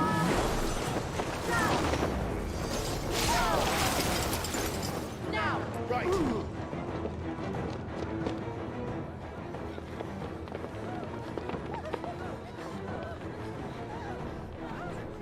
Oh, it's our boy.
Yeah, it is a boss in Final Fantasy IV, actually, Liquid Flames.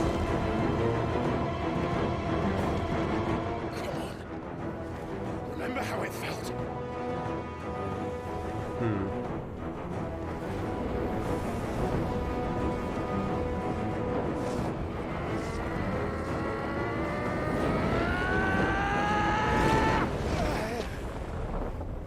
Not today. Why? Why can't I do it? There's no time.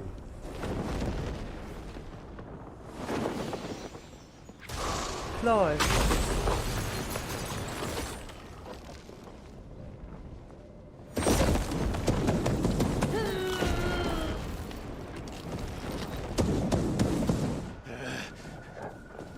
Please, just Never. played 4, thought it would be a third Icon of Fire. Oh my gosh. Fasavla, I love 4. It was the first one that I ever beat. I tell this story a lot, but I sat at my dad's lap learning to read playing 4. I absolutely love it. Oh my gosh, bad start. We better make this quick.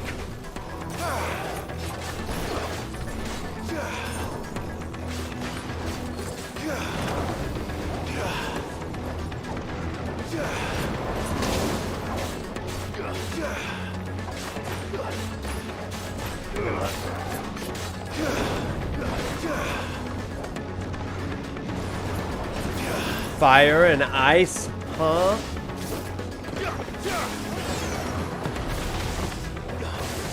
There we go. This will be good. How about a little fire with fire? How about we double Shiva it? Wouldn't that be fun?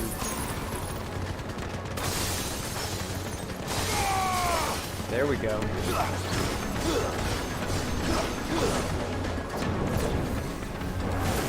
Performance anxiety. Poor Clive and me.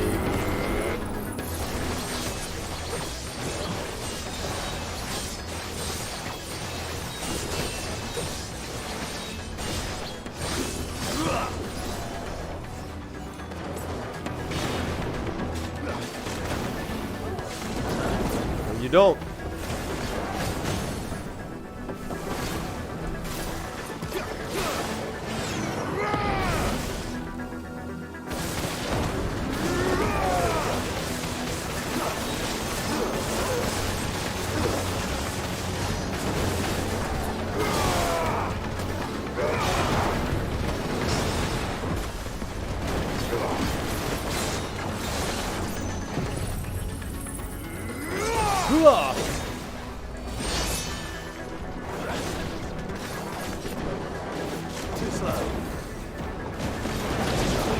Too slow twice.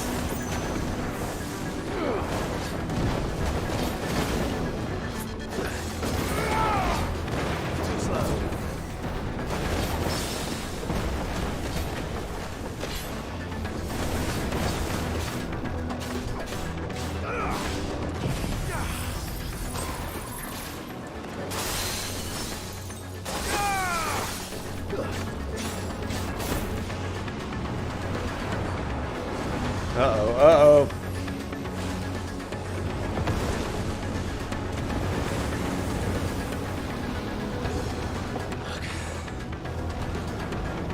Damn it.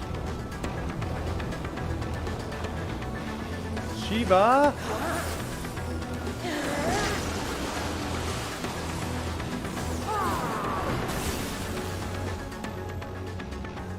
Go.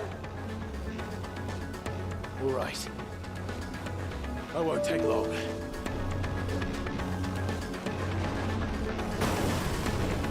Uh-oh. Everybody good? I just got a weird notification on my computer. Is everybody okay over there? Can you still see the stream? Okay, still there. Okay, well I am trying not to die at this.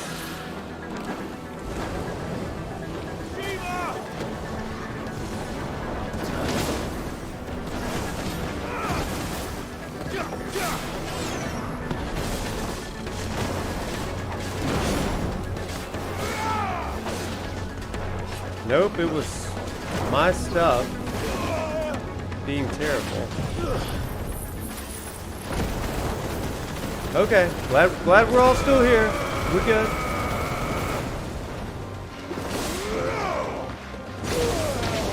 Okay, let's not die here.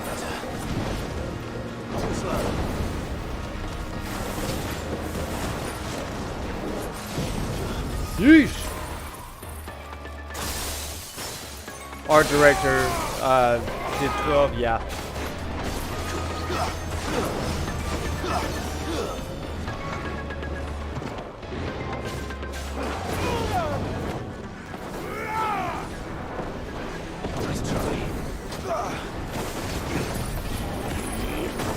Oh no!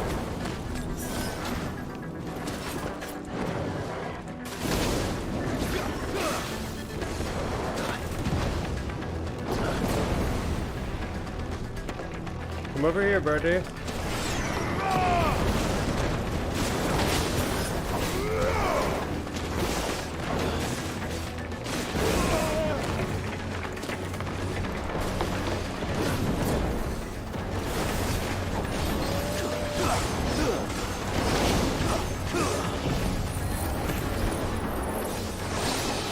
Okay, well this is fun. This is fun.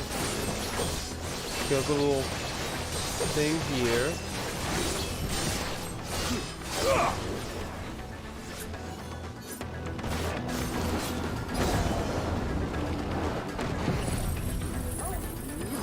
Alright, alright. Ow, we don't like that. Shiva! Staggered. Look at that.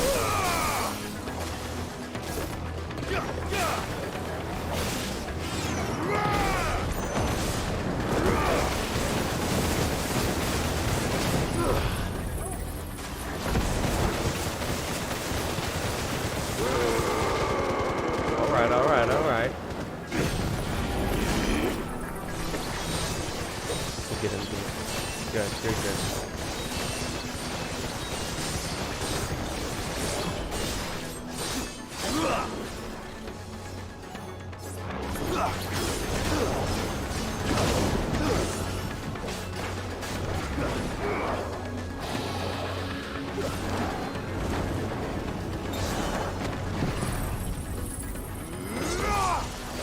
Okay. Bam.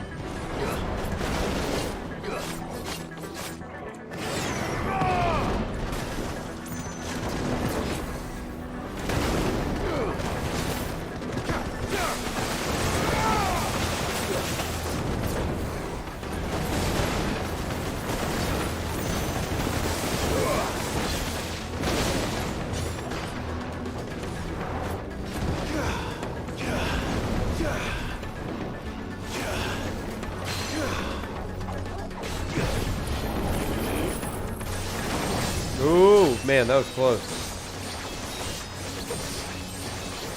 Okay, if we do this, then we can hit him with Shiva again. And then we're going to be pretty close, I think. Let darkness fall! Let darkness fall.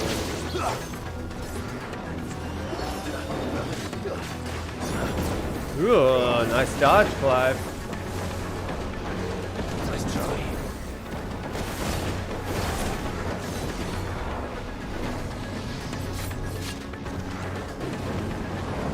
Oh no! Hate that. Oh, this is it for Eat. Oh crap! This is from Final Fantasy XIV.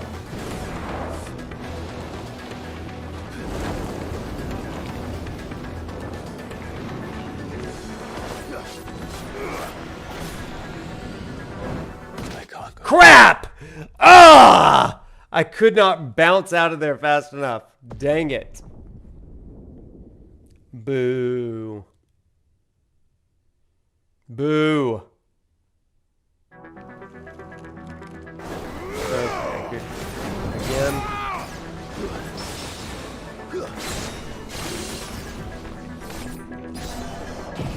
Be goof.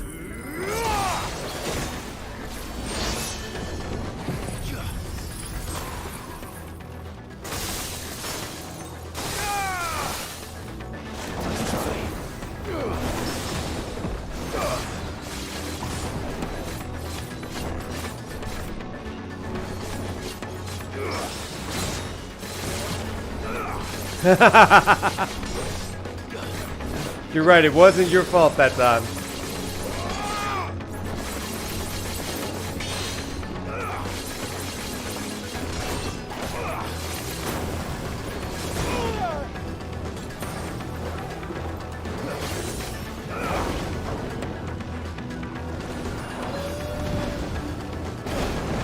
Ow.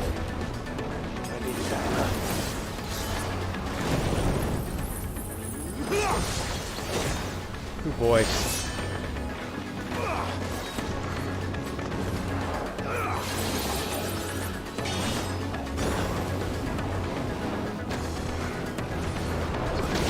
Yeah, this boss can do.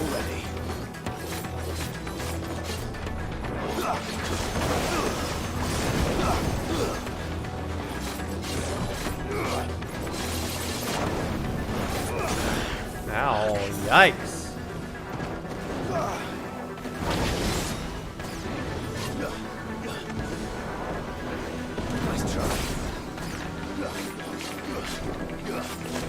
Yeah, that was my problem the first time, but then that final attack was... I kept trying to conserve my potions. Yikes.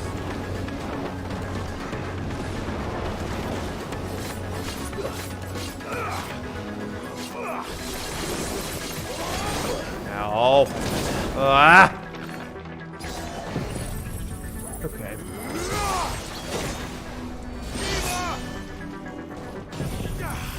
This should stagger him. Yeah.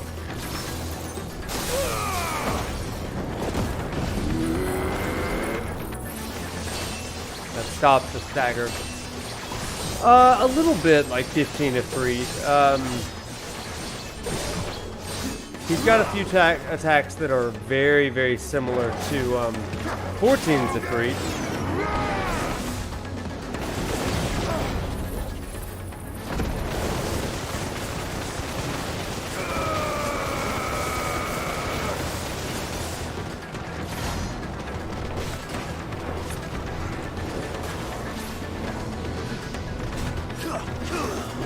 Ow. Crap.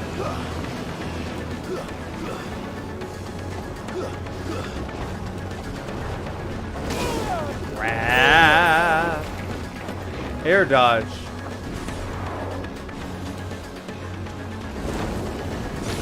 No, that was horrible.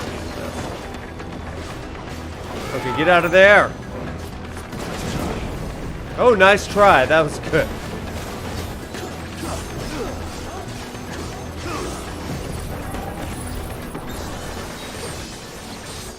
Ooh, that was wasted.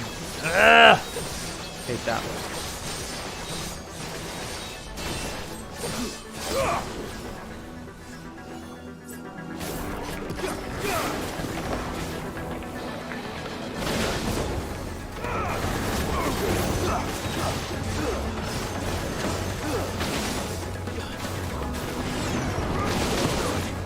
Yeesh! That was close. It's all my stuff here.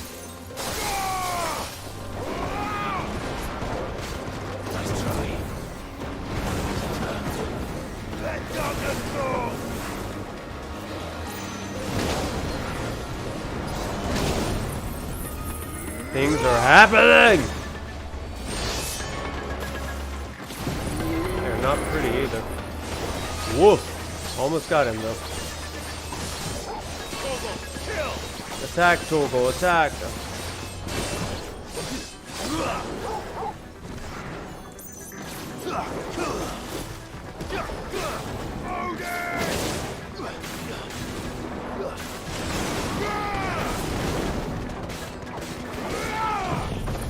Okay.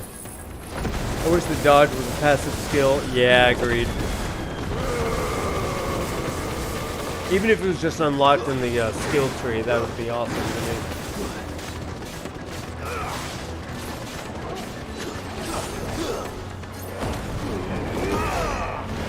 Alright, let's just let him have it here.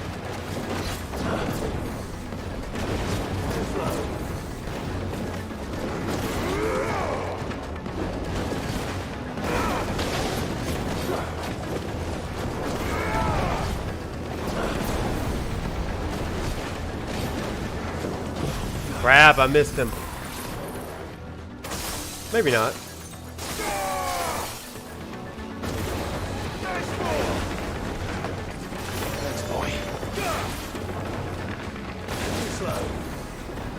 There we go. Getting close. Good grief. One hit. Woof!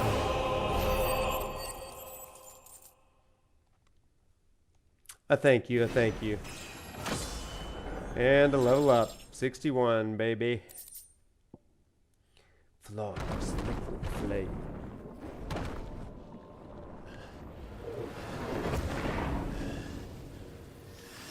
Today's lecture.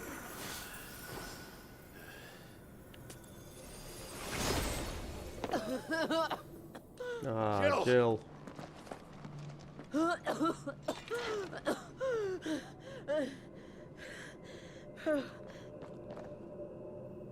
Ended? To finish this, Clive.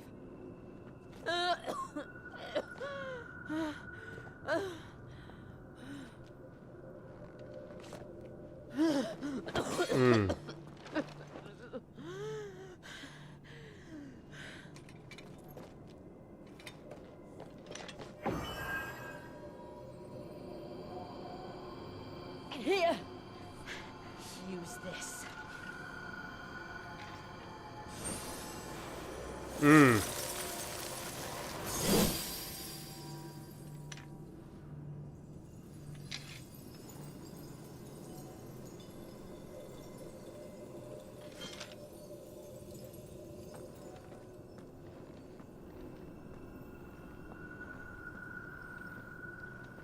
Alright, see you, Pasablo. We're about to log off anyway. Lunchtime. It's about dinner time for me. Oh!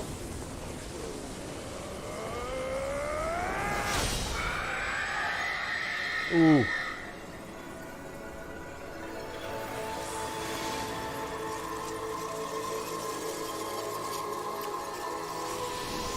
Hear that screaming? That's such an interesting... Are you watching, Sid? Interesting choice. What'd that crystal do? We're one step closer to freedom.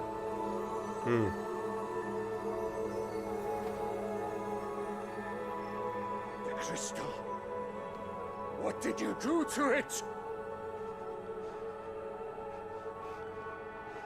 Oh. We destroyed it. What?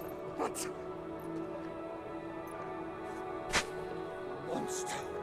Monster! Do you have any idea what you have done? I do, Father. I have killed the monster and become an outlaw. May the blessing of the crystals go with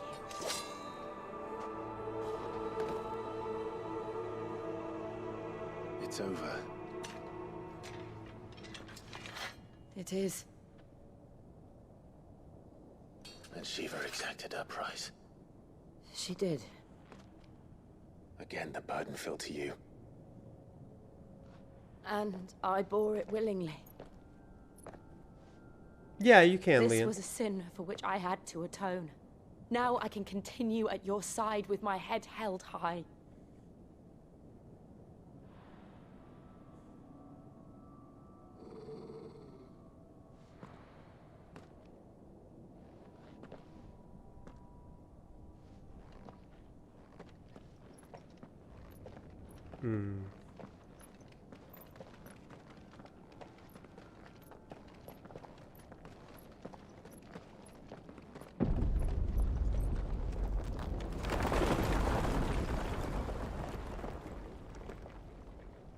Earthquakes. Clive, look. It's just like the one at Phoenix Gate. There it is. I forgot that was here. Damn it. We need to leave. Agreed.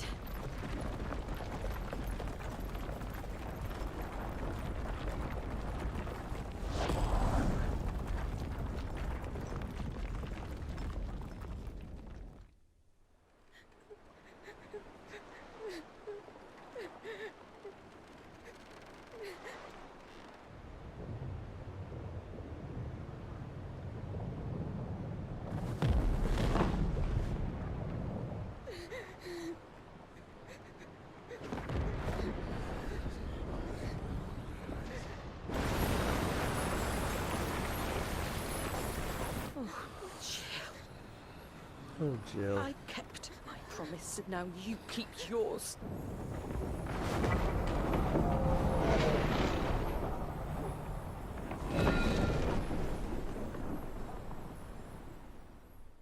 Hmm.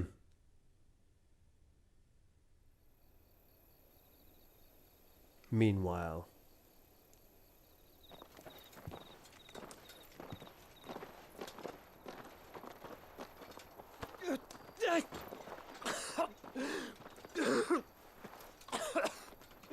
This way, Your Grace.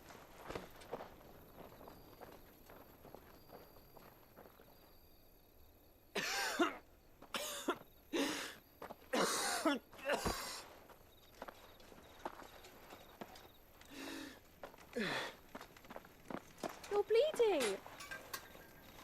I have a tonic which will... I thank you for your kindness, truly. But I assure you, I will survive. Please, save your medicines for those who need them most. Well, this is the girl that asked Jill if selling tonics and sure. stuff.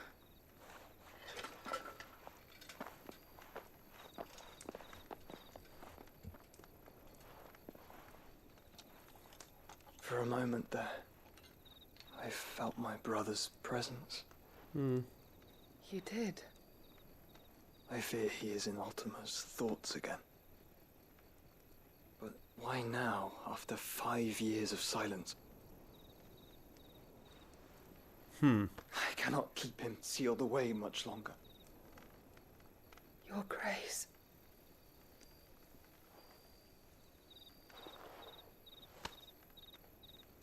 No, do not dirty your hands.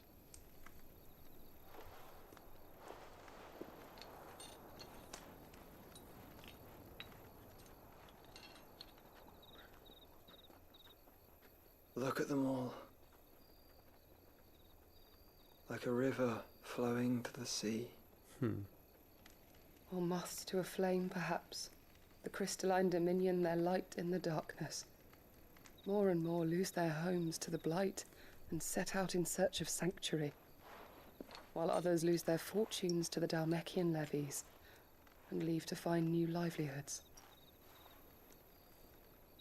What is it that you seek in the Dominion, Your Grace? Oh, Dion Lesage. You mean the Crown Prince of Sanbrec? He has many titles. Dion the Bold, Prince of Dragoons, Odin's Nemesis, or simply Bahamut. I met him once, when we were children. He was a chivalrous soul even then, and has served his empire indefatigably ever since. And you are confident that he will listen to what you have to say? Our world lurches ever closer to the abyss, and a hidden hand ushers us onward. Ultima's influence extends to every nation, Sanbrec included. If His Highness is the man I believe him to be, and I pray that he is, this truth will not have escaped his notice.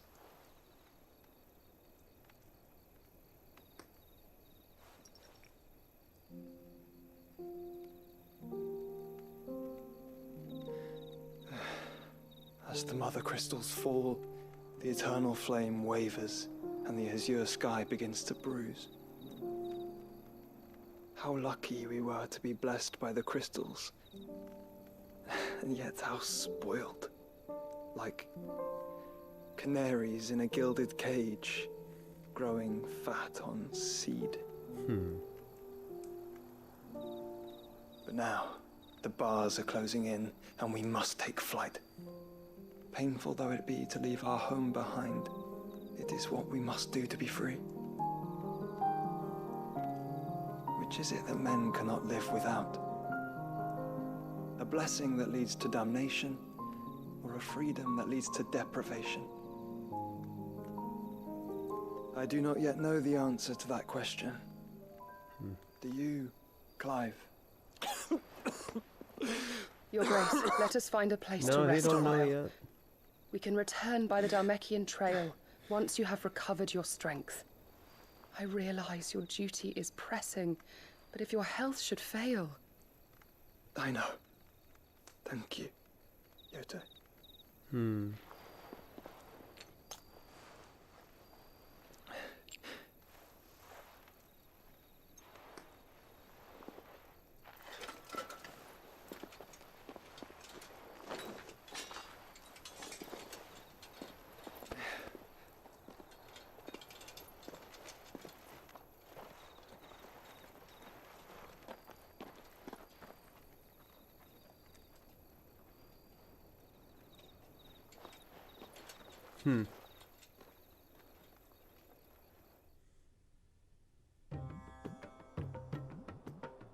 Oh, meanwhile, okay, I think this is the last part of the cutscene. I see the wall of text. I'm coming to it. The army's attempt to breach the Empire's defenses and gain the Isles of Ark has failed yet again. Only because your fleet has proved as impotent as a eunuch on laying night. On laying Rather we night. What simply a phrase. fell back to the capital. Enough, both of you. All here agree that the Empire cannot be allowed to maintain its illegitimate claim on the Dominion. However, our casualties mount with each passing day.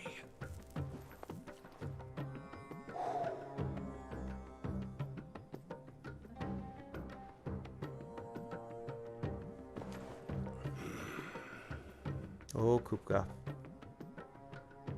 There is a literal sea twixt you and your prize.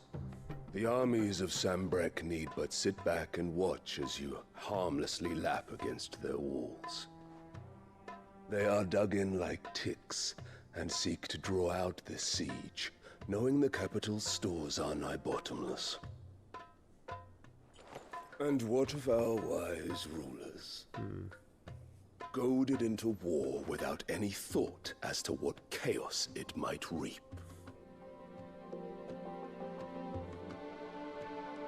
Republican soldiers starve while waiting for orders from Randalar. If you would but take the field, their bellies would be full by nightfall. If I take the field, so too will Bahamut, and our duel will shake the island to its foundations. Instead of liberating the Dominion, you would doom it to destruction. Unless that is what you desire.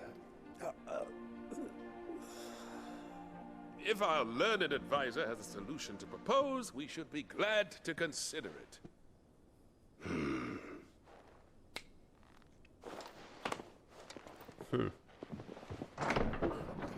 Oh, gosh. Here she is, Jezebel. Herself. Is that the Emperor's?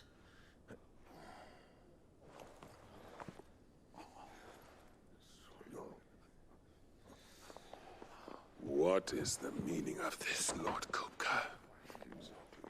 What it means is that I am disinclined to advise you any longer.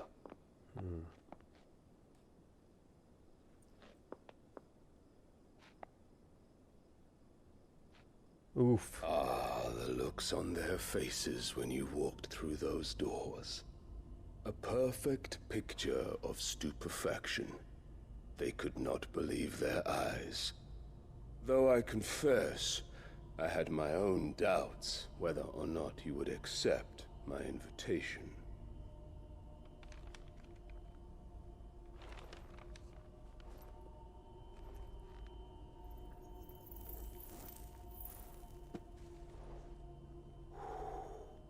Such shocking news. Sid isn't a son of a whore. He's the son of an empress. Your own dear Clive. Absurd. Who fed you these lies? I have never spent a moment among criminals, save at the gallows. I came here with my son, not to entertain your baseless accusations, but to put an end to the senseless hostilities between our nations. Very well. You need only agree to the terms I set out. Sid took the life of someone dear to me, a woman by the name of Benedicta. I swore to take his in turn. This would not be disagreeable to you, I take it.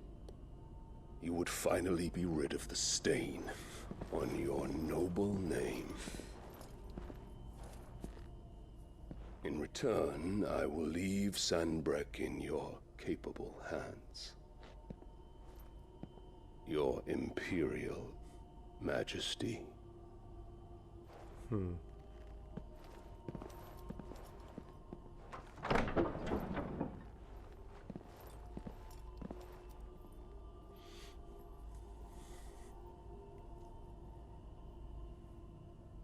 And all for the love of a common whore.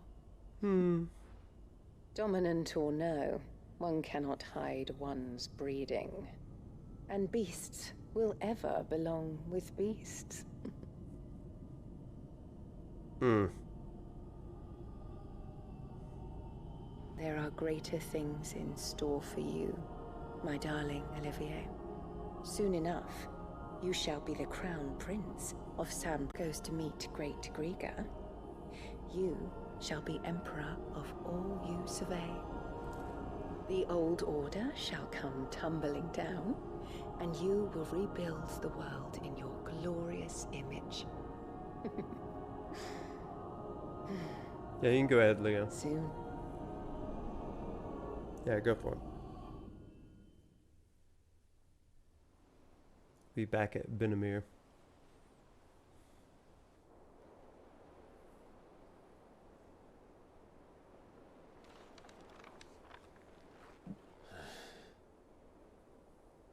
She's been in there for hours. Something must be wrong.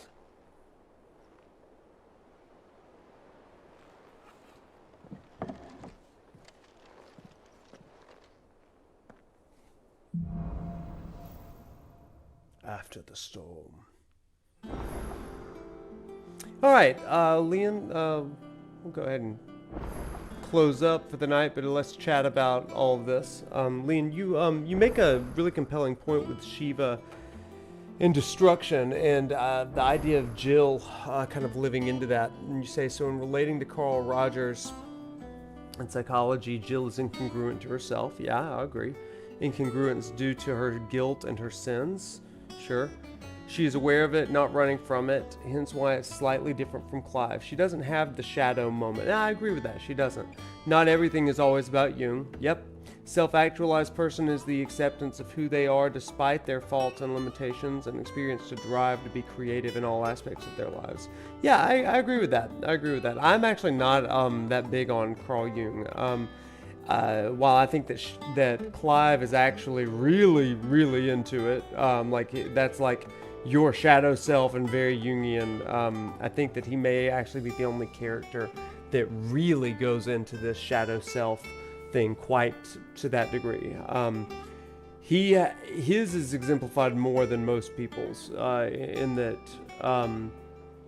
most people's shadow self in this, if it exists or if it's conveyed in the game, it's not addressed in the same way.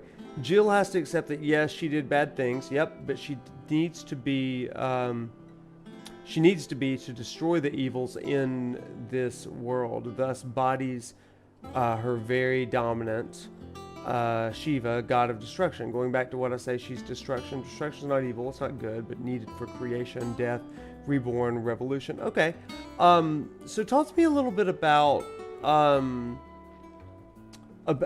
that idea. So you're saying that there is this idea of Shiva conveying this divine attribute of destruction, and it's not necessarily of born of wrath, it just is. Is that correct? And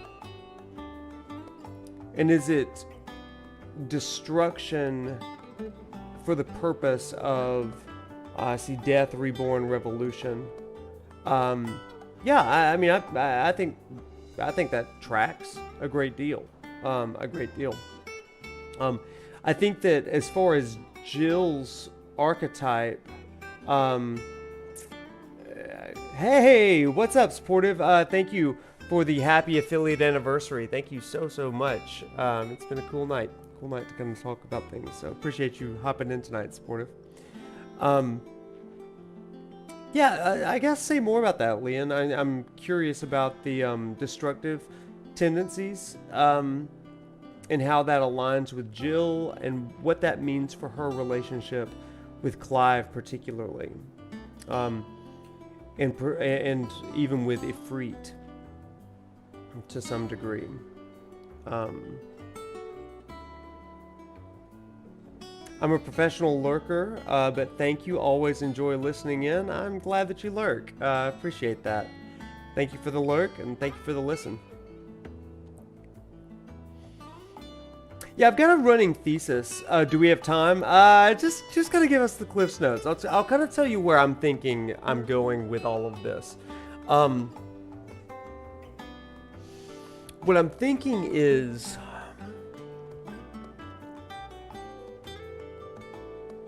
What I'm thinking is that each one of these icons has a different divine attribute, right? And I agree that Shiva can be destruction. I still contend that Rama is provision, providing a place, a sanctuary for people, almost that sense of belongingness.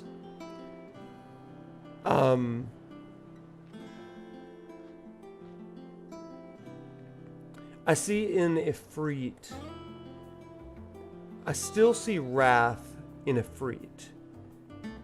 And I'm okay with Shiva having destruction. But I think that within all of this, maybe there is an importance to not just the icon, but with the one that wields it. And so maybe there is this secondary sort of channeling or focusing of these attributes. I'm just kind of thinking out loud here. And so destruction channeled through, and I think you said, let me go back to what you said. She has guilt over things that she had done in the past, an incongruence.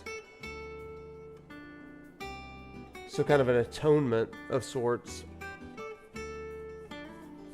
And I almost wonder if that destruction leading its way to rebirth is kind of a way of thinking of Shiva and Jill.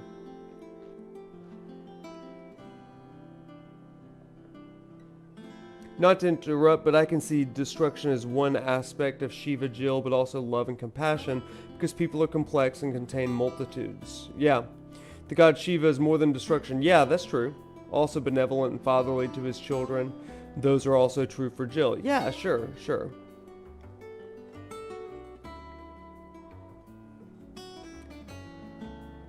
I agree to it. Yeah. You know, I guess my working thesis, and this is going to be somewhat spoilery in some ways, because I'm thinking about Clive particularly. And when I think about Clive's will, especially toward the end of the game, he is no longer acting out of vengeance, which isn't his true self. He wasn't a vengeful person before the events at Phoenix Gate, right? But by the end of the game, he's also not a vengeful person. Instead, he's a person that is motivated by love. I think that's what I would probably say. Love for humanity, but love for his friends, love for the vision of what humanity and life can be. Hey, good night, Vanilla. Have a great one. And I think that we're on a journey with that one, you know? So I don't want to necessarily go too much of this. One of Shiva's associates is the moon. Yeah. In contrast to Vishnu, the sun, Shiva is a lot of things. Yeah, you're absolutely right. And taken in conjunction with all three of these, you definitely do have this idea of cycle, right? Creation, preservation, destruction. Creation, preservation, destruction, then on and on and on it goes. And I think that the Phoenix plays into that to some degree of rebirth, of creation, rebirth in some ways. Yeah, this is some good stuff to kind of think about, right? And so I think that maybe we keep thinking about this a little bit more. I like the idea of Shiva as destruction. I like the idea of Shiva's destruction of that which keeps her from, and keeps others from kind of living into that piece of themselves, of self-actualization, of full capacity. I think that right now we also see in Shiva / Jill a lack of capacity to love in some ways. And maybe that's the trauma coming out. Shiva's destruction with regards to Jill also works because she's helping Clive destroy the mother crystals for the good of the world. Yeah.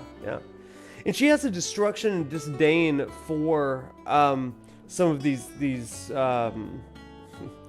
ritualistic tendencies, right? Because she was held captive by one, this bondage sort of thing with the slaves and in the Iron Kingdom. It also strikes me that when Clive uses her, again, destructive ice power to destroy the crystal, what did we hear? We heard this almost choir, this chorus of screams, screaming out in agony. Or maybe it's agony, or maybe it's release, you know? To me, one of the ways that I took that was that the crystal was shattered, and that crystal was used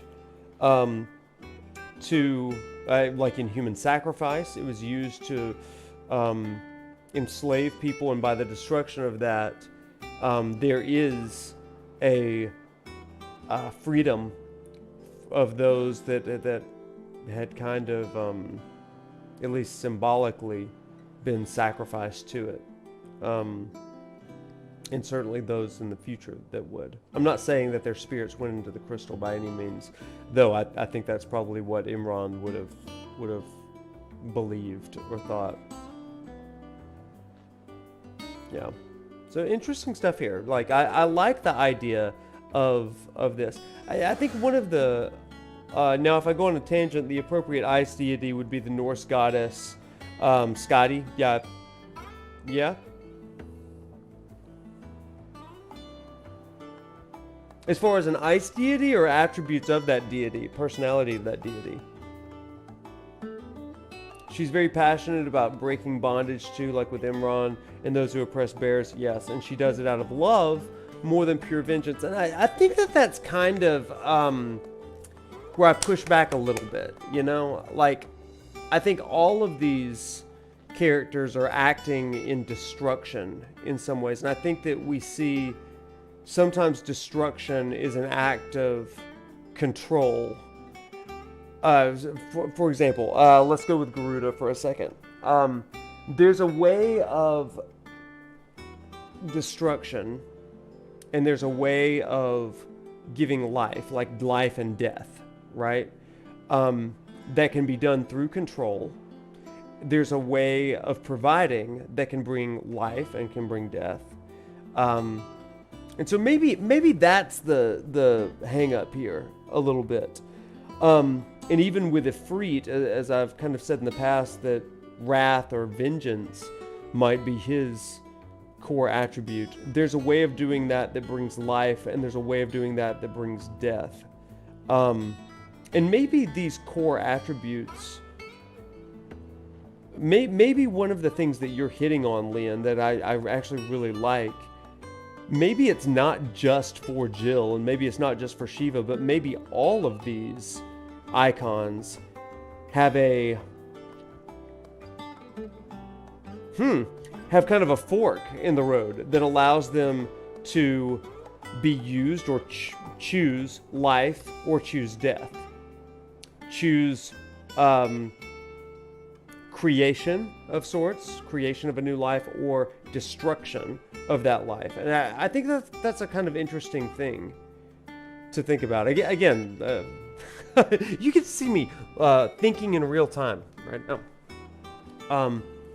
I think that's an interesting piece, and I like the idea of destruction there. Like, and I don't think that I would have gotten to that without you mentioning that, Leon. And kind of letting me struggle and wrestle with that for a minute. Which, oh man, this is actually kind of interesting. It kind of goes with a central piece here of will. With Yahweh, we have the Great Flood, destroyed the age of legends and civilization, and the destruction of the ancient evils to start anew. And so, I mean, I think that is really fascinating there, because you look at Yahweh or Jehovah, And he's bringing this flood down, but the Hebrew people that are recording that Mesopotamian text, actually, because that's a Babylonian Mesopotamian legend of the flood, right?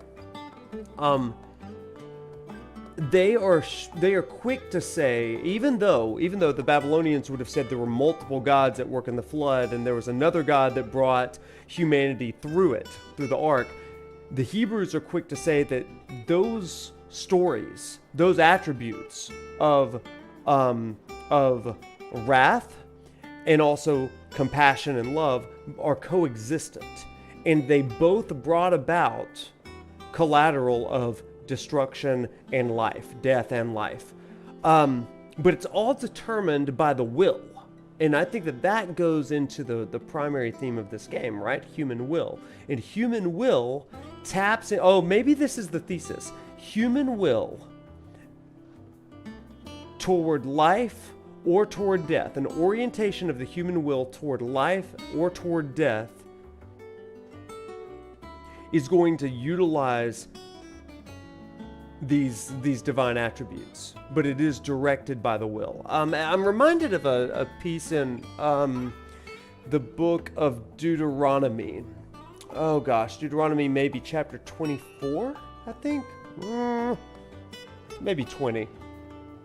Let me pull it up on a Bible app real quick.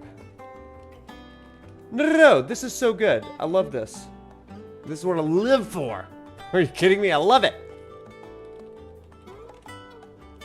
Deuteronomy. I want to get the exact. It may be Deuteronomy chapter 30.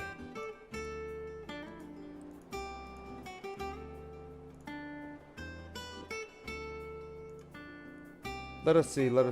Yeah, it is. It's Deuteronomy chapter 30. Oh, you have your physical Bible right next to you. Yeah. I'm so sorry. No, you're good. So here's what it says. Moses is on his deathbed, and here's what he says. Verse 15. Actually, let's go back a little bit, just because I love context. So he's on his deathbed. The law has been given to the people, and he says, "Now what I'm commanding you today is not too difficult for you or beyond your reach. It's not up to heaven, it's not up in heaven, so that you have to ask, who will ascend to heaven to get it and proclaim it to us so that we may obey it?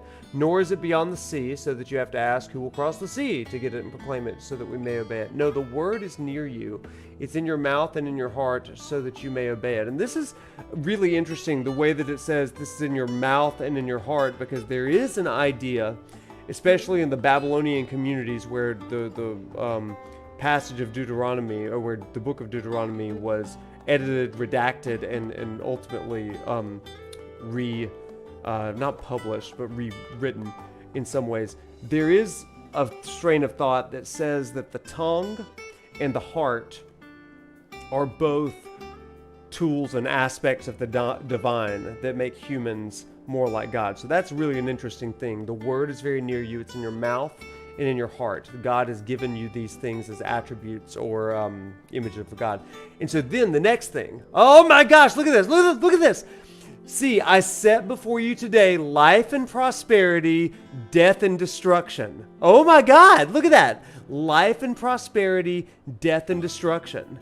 For I command you today to love the Lord your God, to walk in obedience to him and to keep his commands, decrees, and laws. Then you will live and increase. And the Lord your God will bless you in the land that you are entering to possess. Now that's interesting, right? That's really, really interesting. If you want to go into this land of creation, if you want to go into this, quote, promised land, then you have two options. And it's dependent on the human will, which so perfectly goes along with this game, right?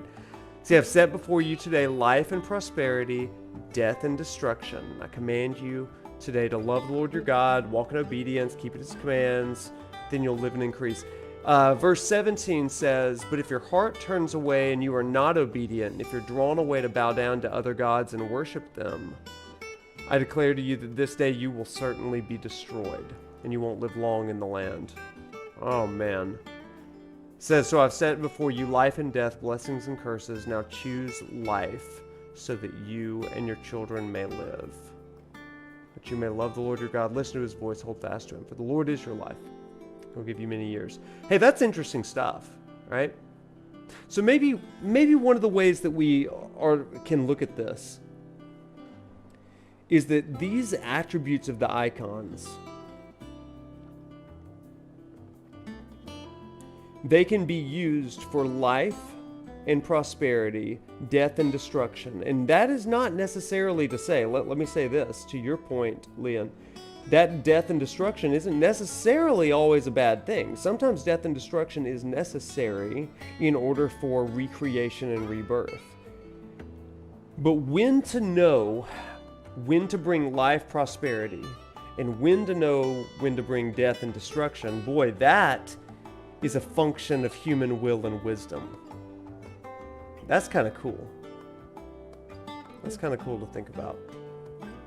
So really, I mean, and we can keep talking about exactly what attributes Shiva herself might very well have, but we've seen her now act in destruction, act toward destruction, and ultimately that's going to bring life. Just like the flood, an act of destruction also brings life. An act of, and sometimes, you know, giving prosperity and life to one thing is going to bring death and destruction to another. It's an interesting balance. What do you think? What do you think? Are we onto something here? That's kind of interesting and wild. We're going. This is a much deeper Jill lecture than I anticipated tonight. This is good. This is good. Y'all got me thinking tonight. Thinking deep at 11 o'clock on a Thursday night. We're going places, baby. So if we relate to the Iron Kingdom, Jill destroyed the systems that enforce evil. Yeah, I perfectly agree. Perfectly agree there. Whereas others, and we look at Barnabas eventually, and Odin, and we see Garuda, and we certainly see Titan, you could make an argument in some ways that those divine attributes could also be destruction, but that's really the collateral damage based on the will that they have. Those slaves, people were given freedom and new life. Yeah, absolutely. And it's because Shiva, Jill, chose destruction. It's because she chose destruction. But what was the core impetus for that? And that, I think that's the question, right? What was the core attribute that led her to destruction? Because I think that Jill and Shiva, for that matter, I think it's more than just the destruction, even though that's the choice that she makes into that, right? I could still go with love with Jill, but she directs that love in a way toward destruction. I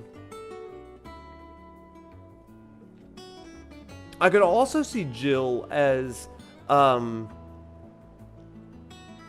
attribute of like freedom or autonomy or something like that.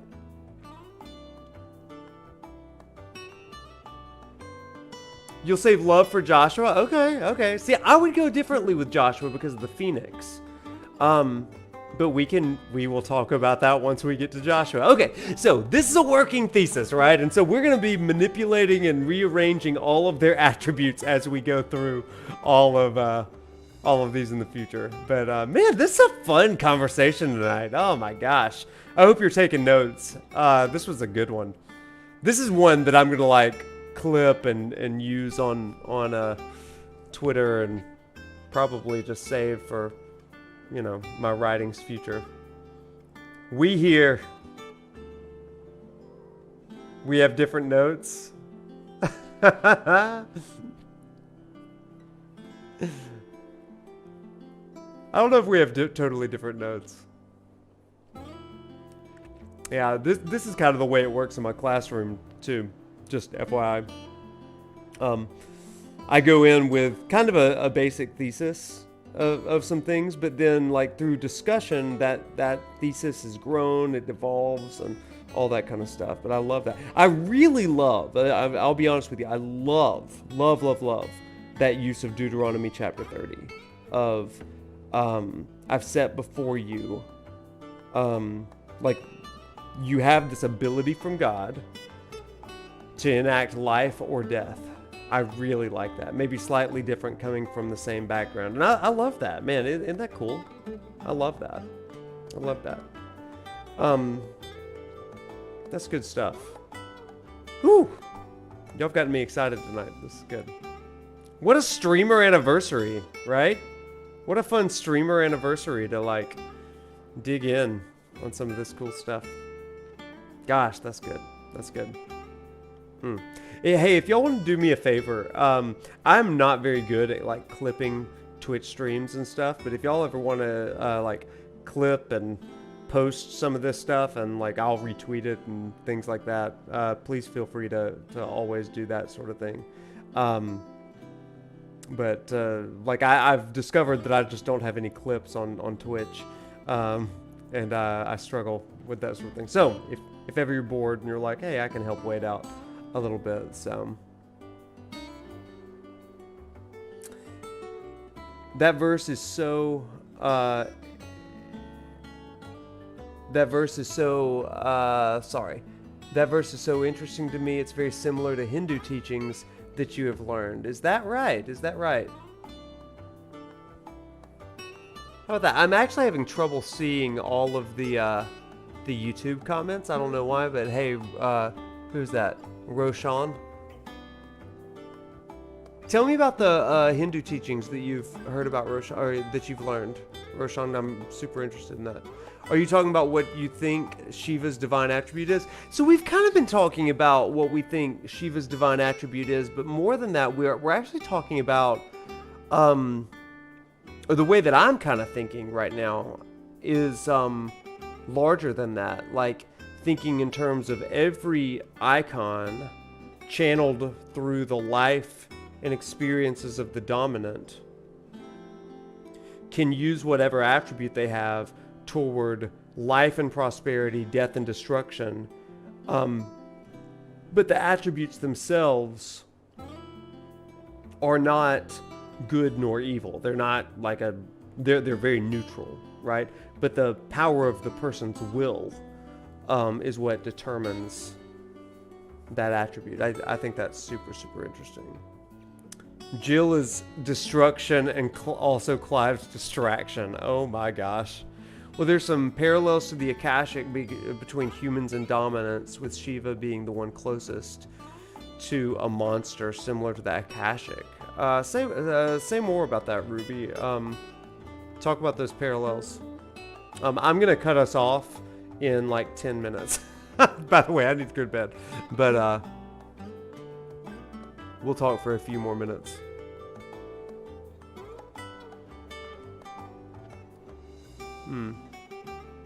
This is good stuff.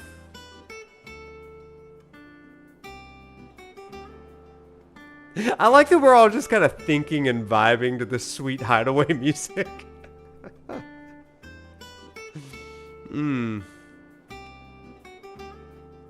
That's funny.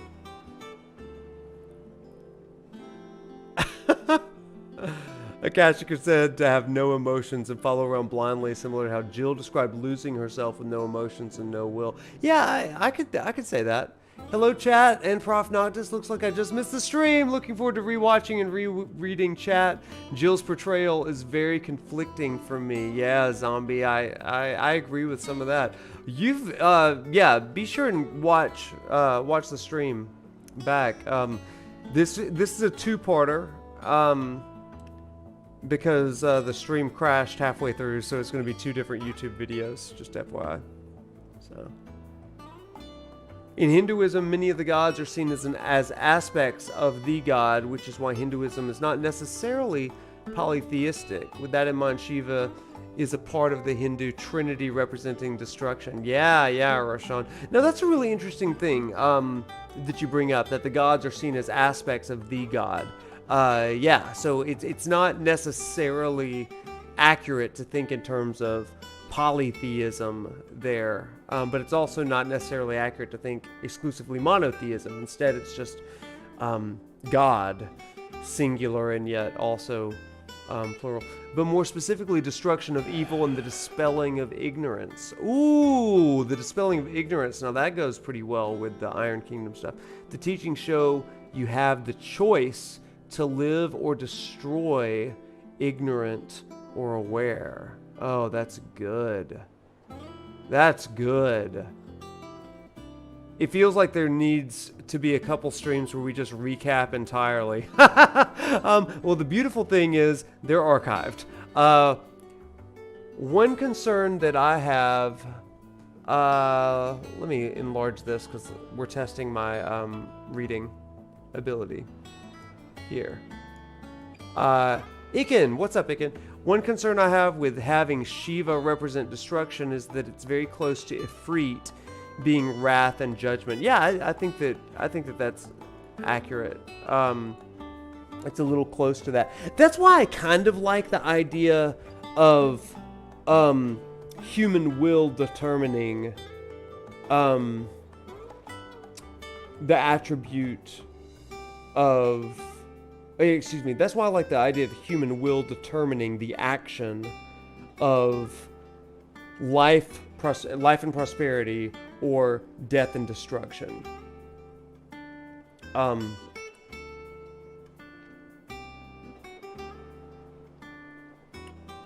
I feel like Shiva is more of isolation or something like that. Ooh, interesting. Explain what you mean of like an attribute of the divine as isolation. Say more about that. Because that's an interesting idea too.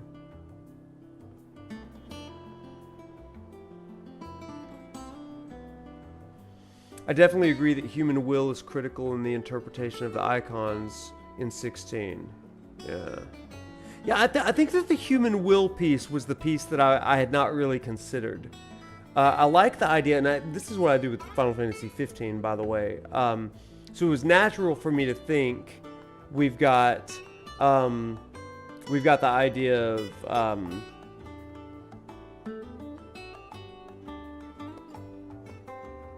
sorry, I'm reading chat. Let me finish that thought. I like the idea of having human will in this because it does differentiate it from Final Fantasy XV in some ways, and it also takes into account the personal experiences of the dominants. It can, you say holiness can be interpreted as otherness. Yeah, I agree.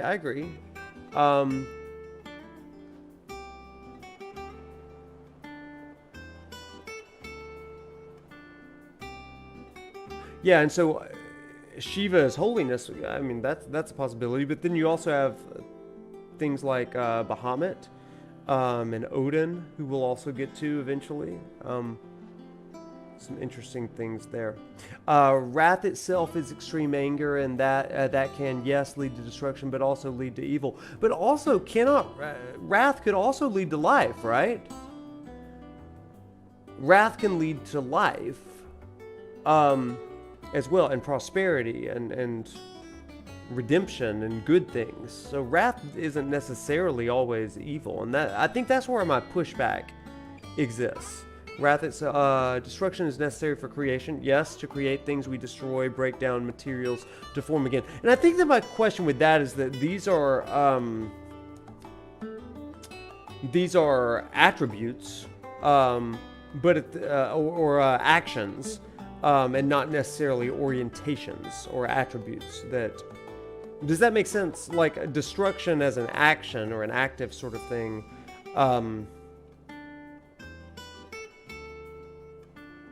In some ways, I can kind of say that. I think that it's almost like destruction is like an end result intention for me. So I'm curious about that.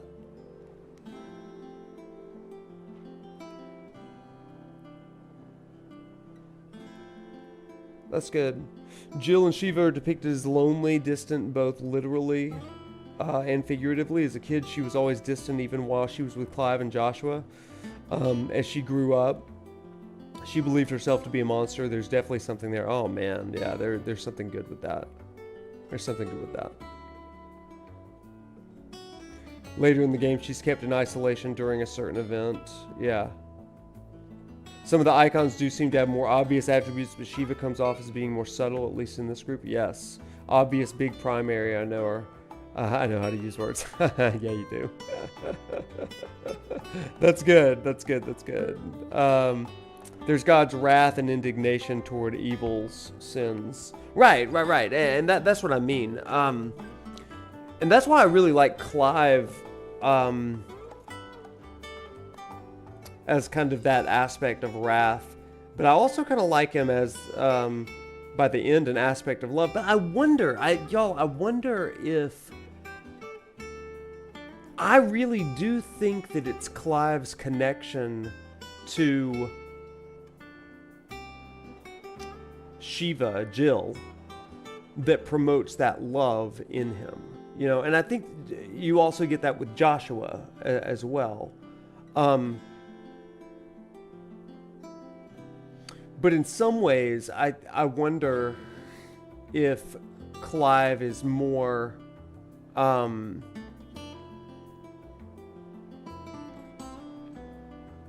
what starts out as a wrath. I mean, I can go with Clive as love, to be perfectly honest. Oh, Leon, I know. There's God's wrath and indignation. Being separate from can function as an action. Yeah, you're right, it can. And I think there's also something of a concern for the other in Jill's Shiva, too. Oh, yeah, concern. And maybe that's something. Maybe there's something in that.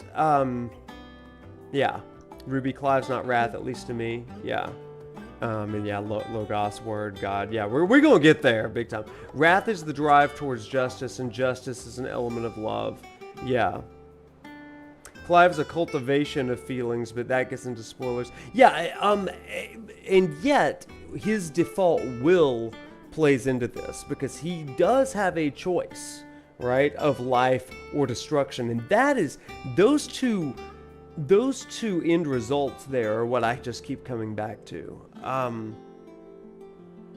That any of these attributes can be used toward those two. Clive can have wrath and destruction, like how he gets all aspects, powers of the dominance. Yeah.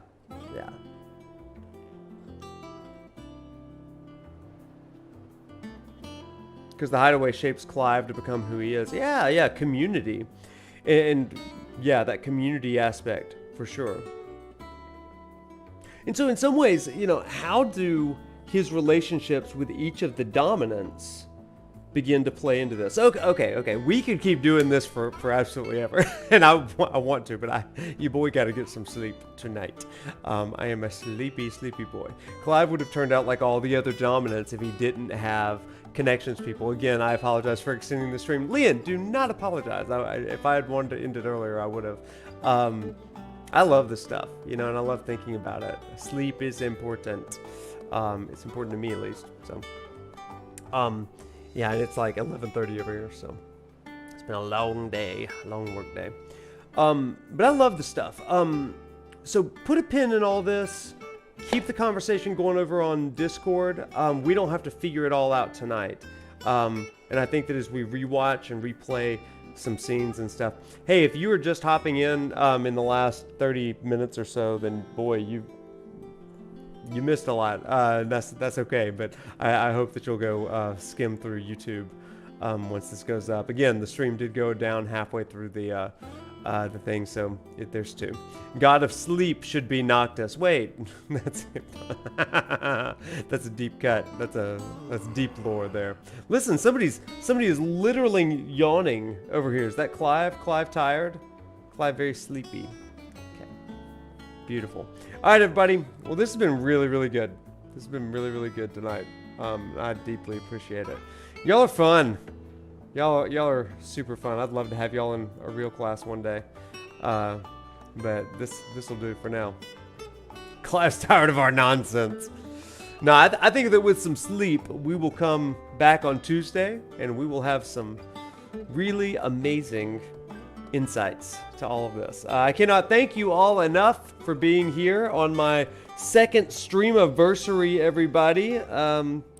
So thank you so much. This has been a great conversation tonight. Y'all got me thinking. God, I want to keep going, but I can't. Okay, everybody, y'all have the best freaking night of your lives, or best day of your lives, depending on your time zone, where you're living. Maybe you're just getting started, Leon. I think you're just getting started, but everybody, this has been super fun. Whatever you do, stay safe, walk tall, have fun, live well, choose life, not death and destruction, unless it's for life and prosperity. So, all right, everybody, y'all take care. Y'all have a great freaking night. Bye, everybody.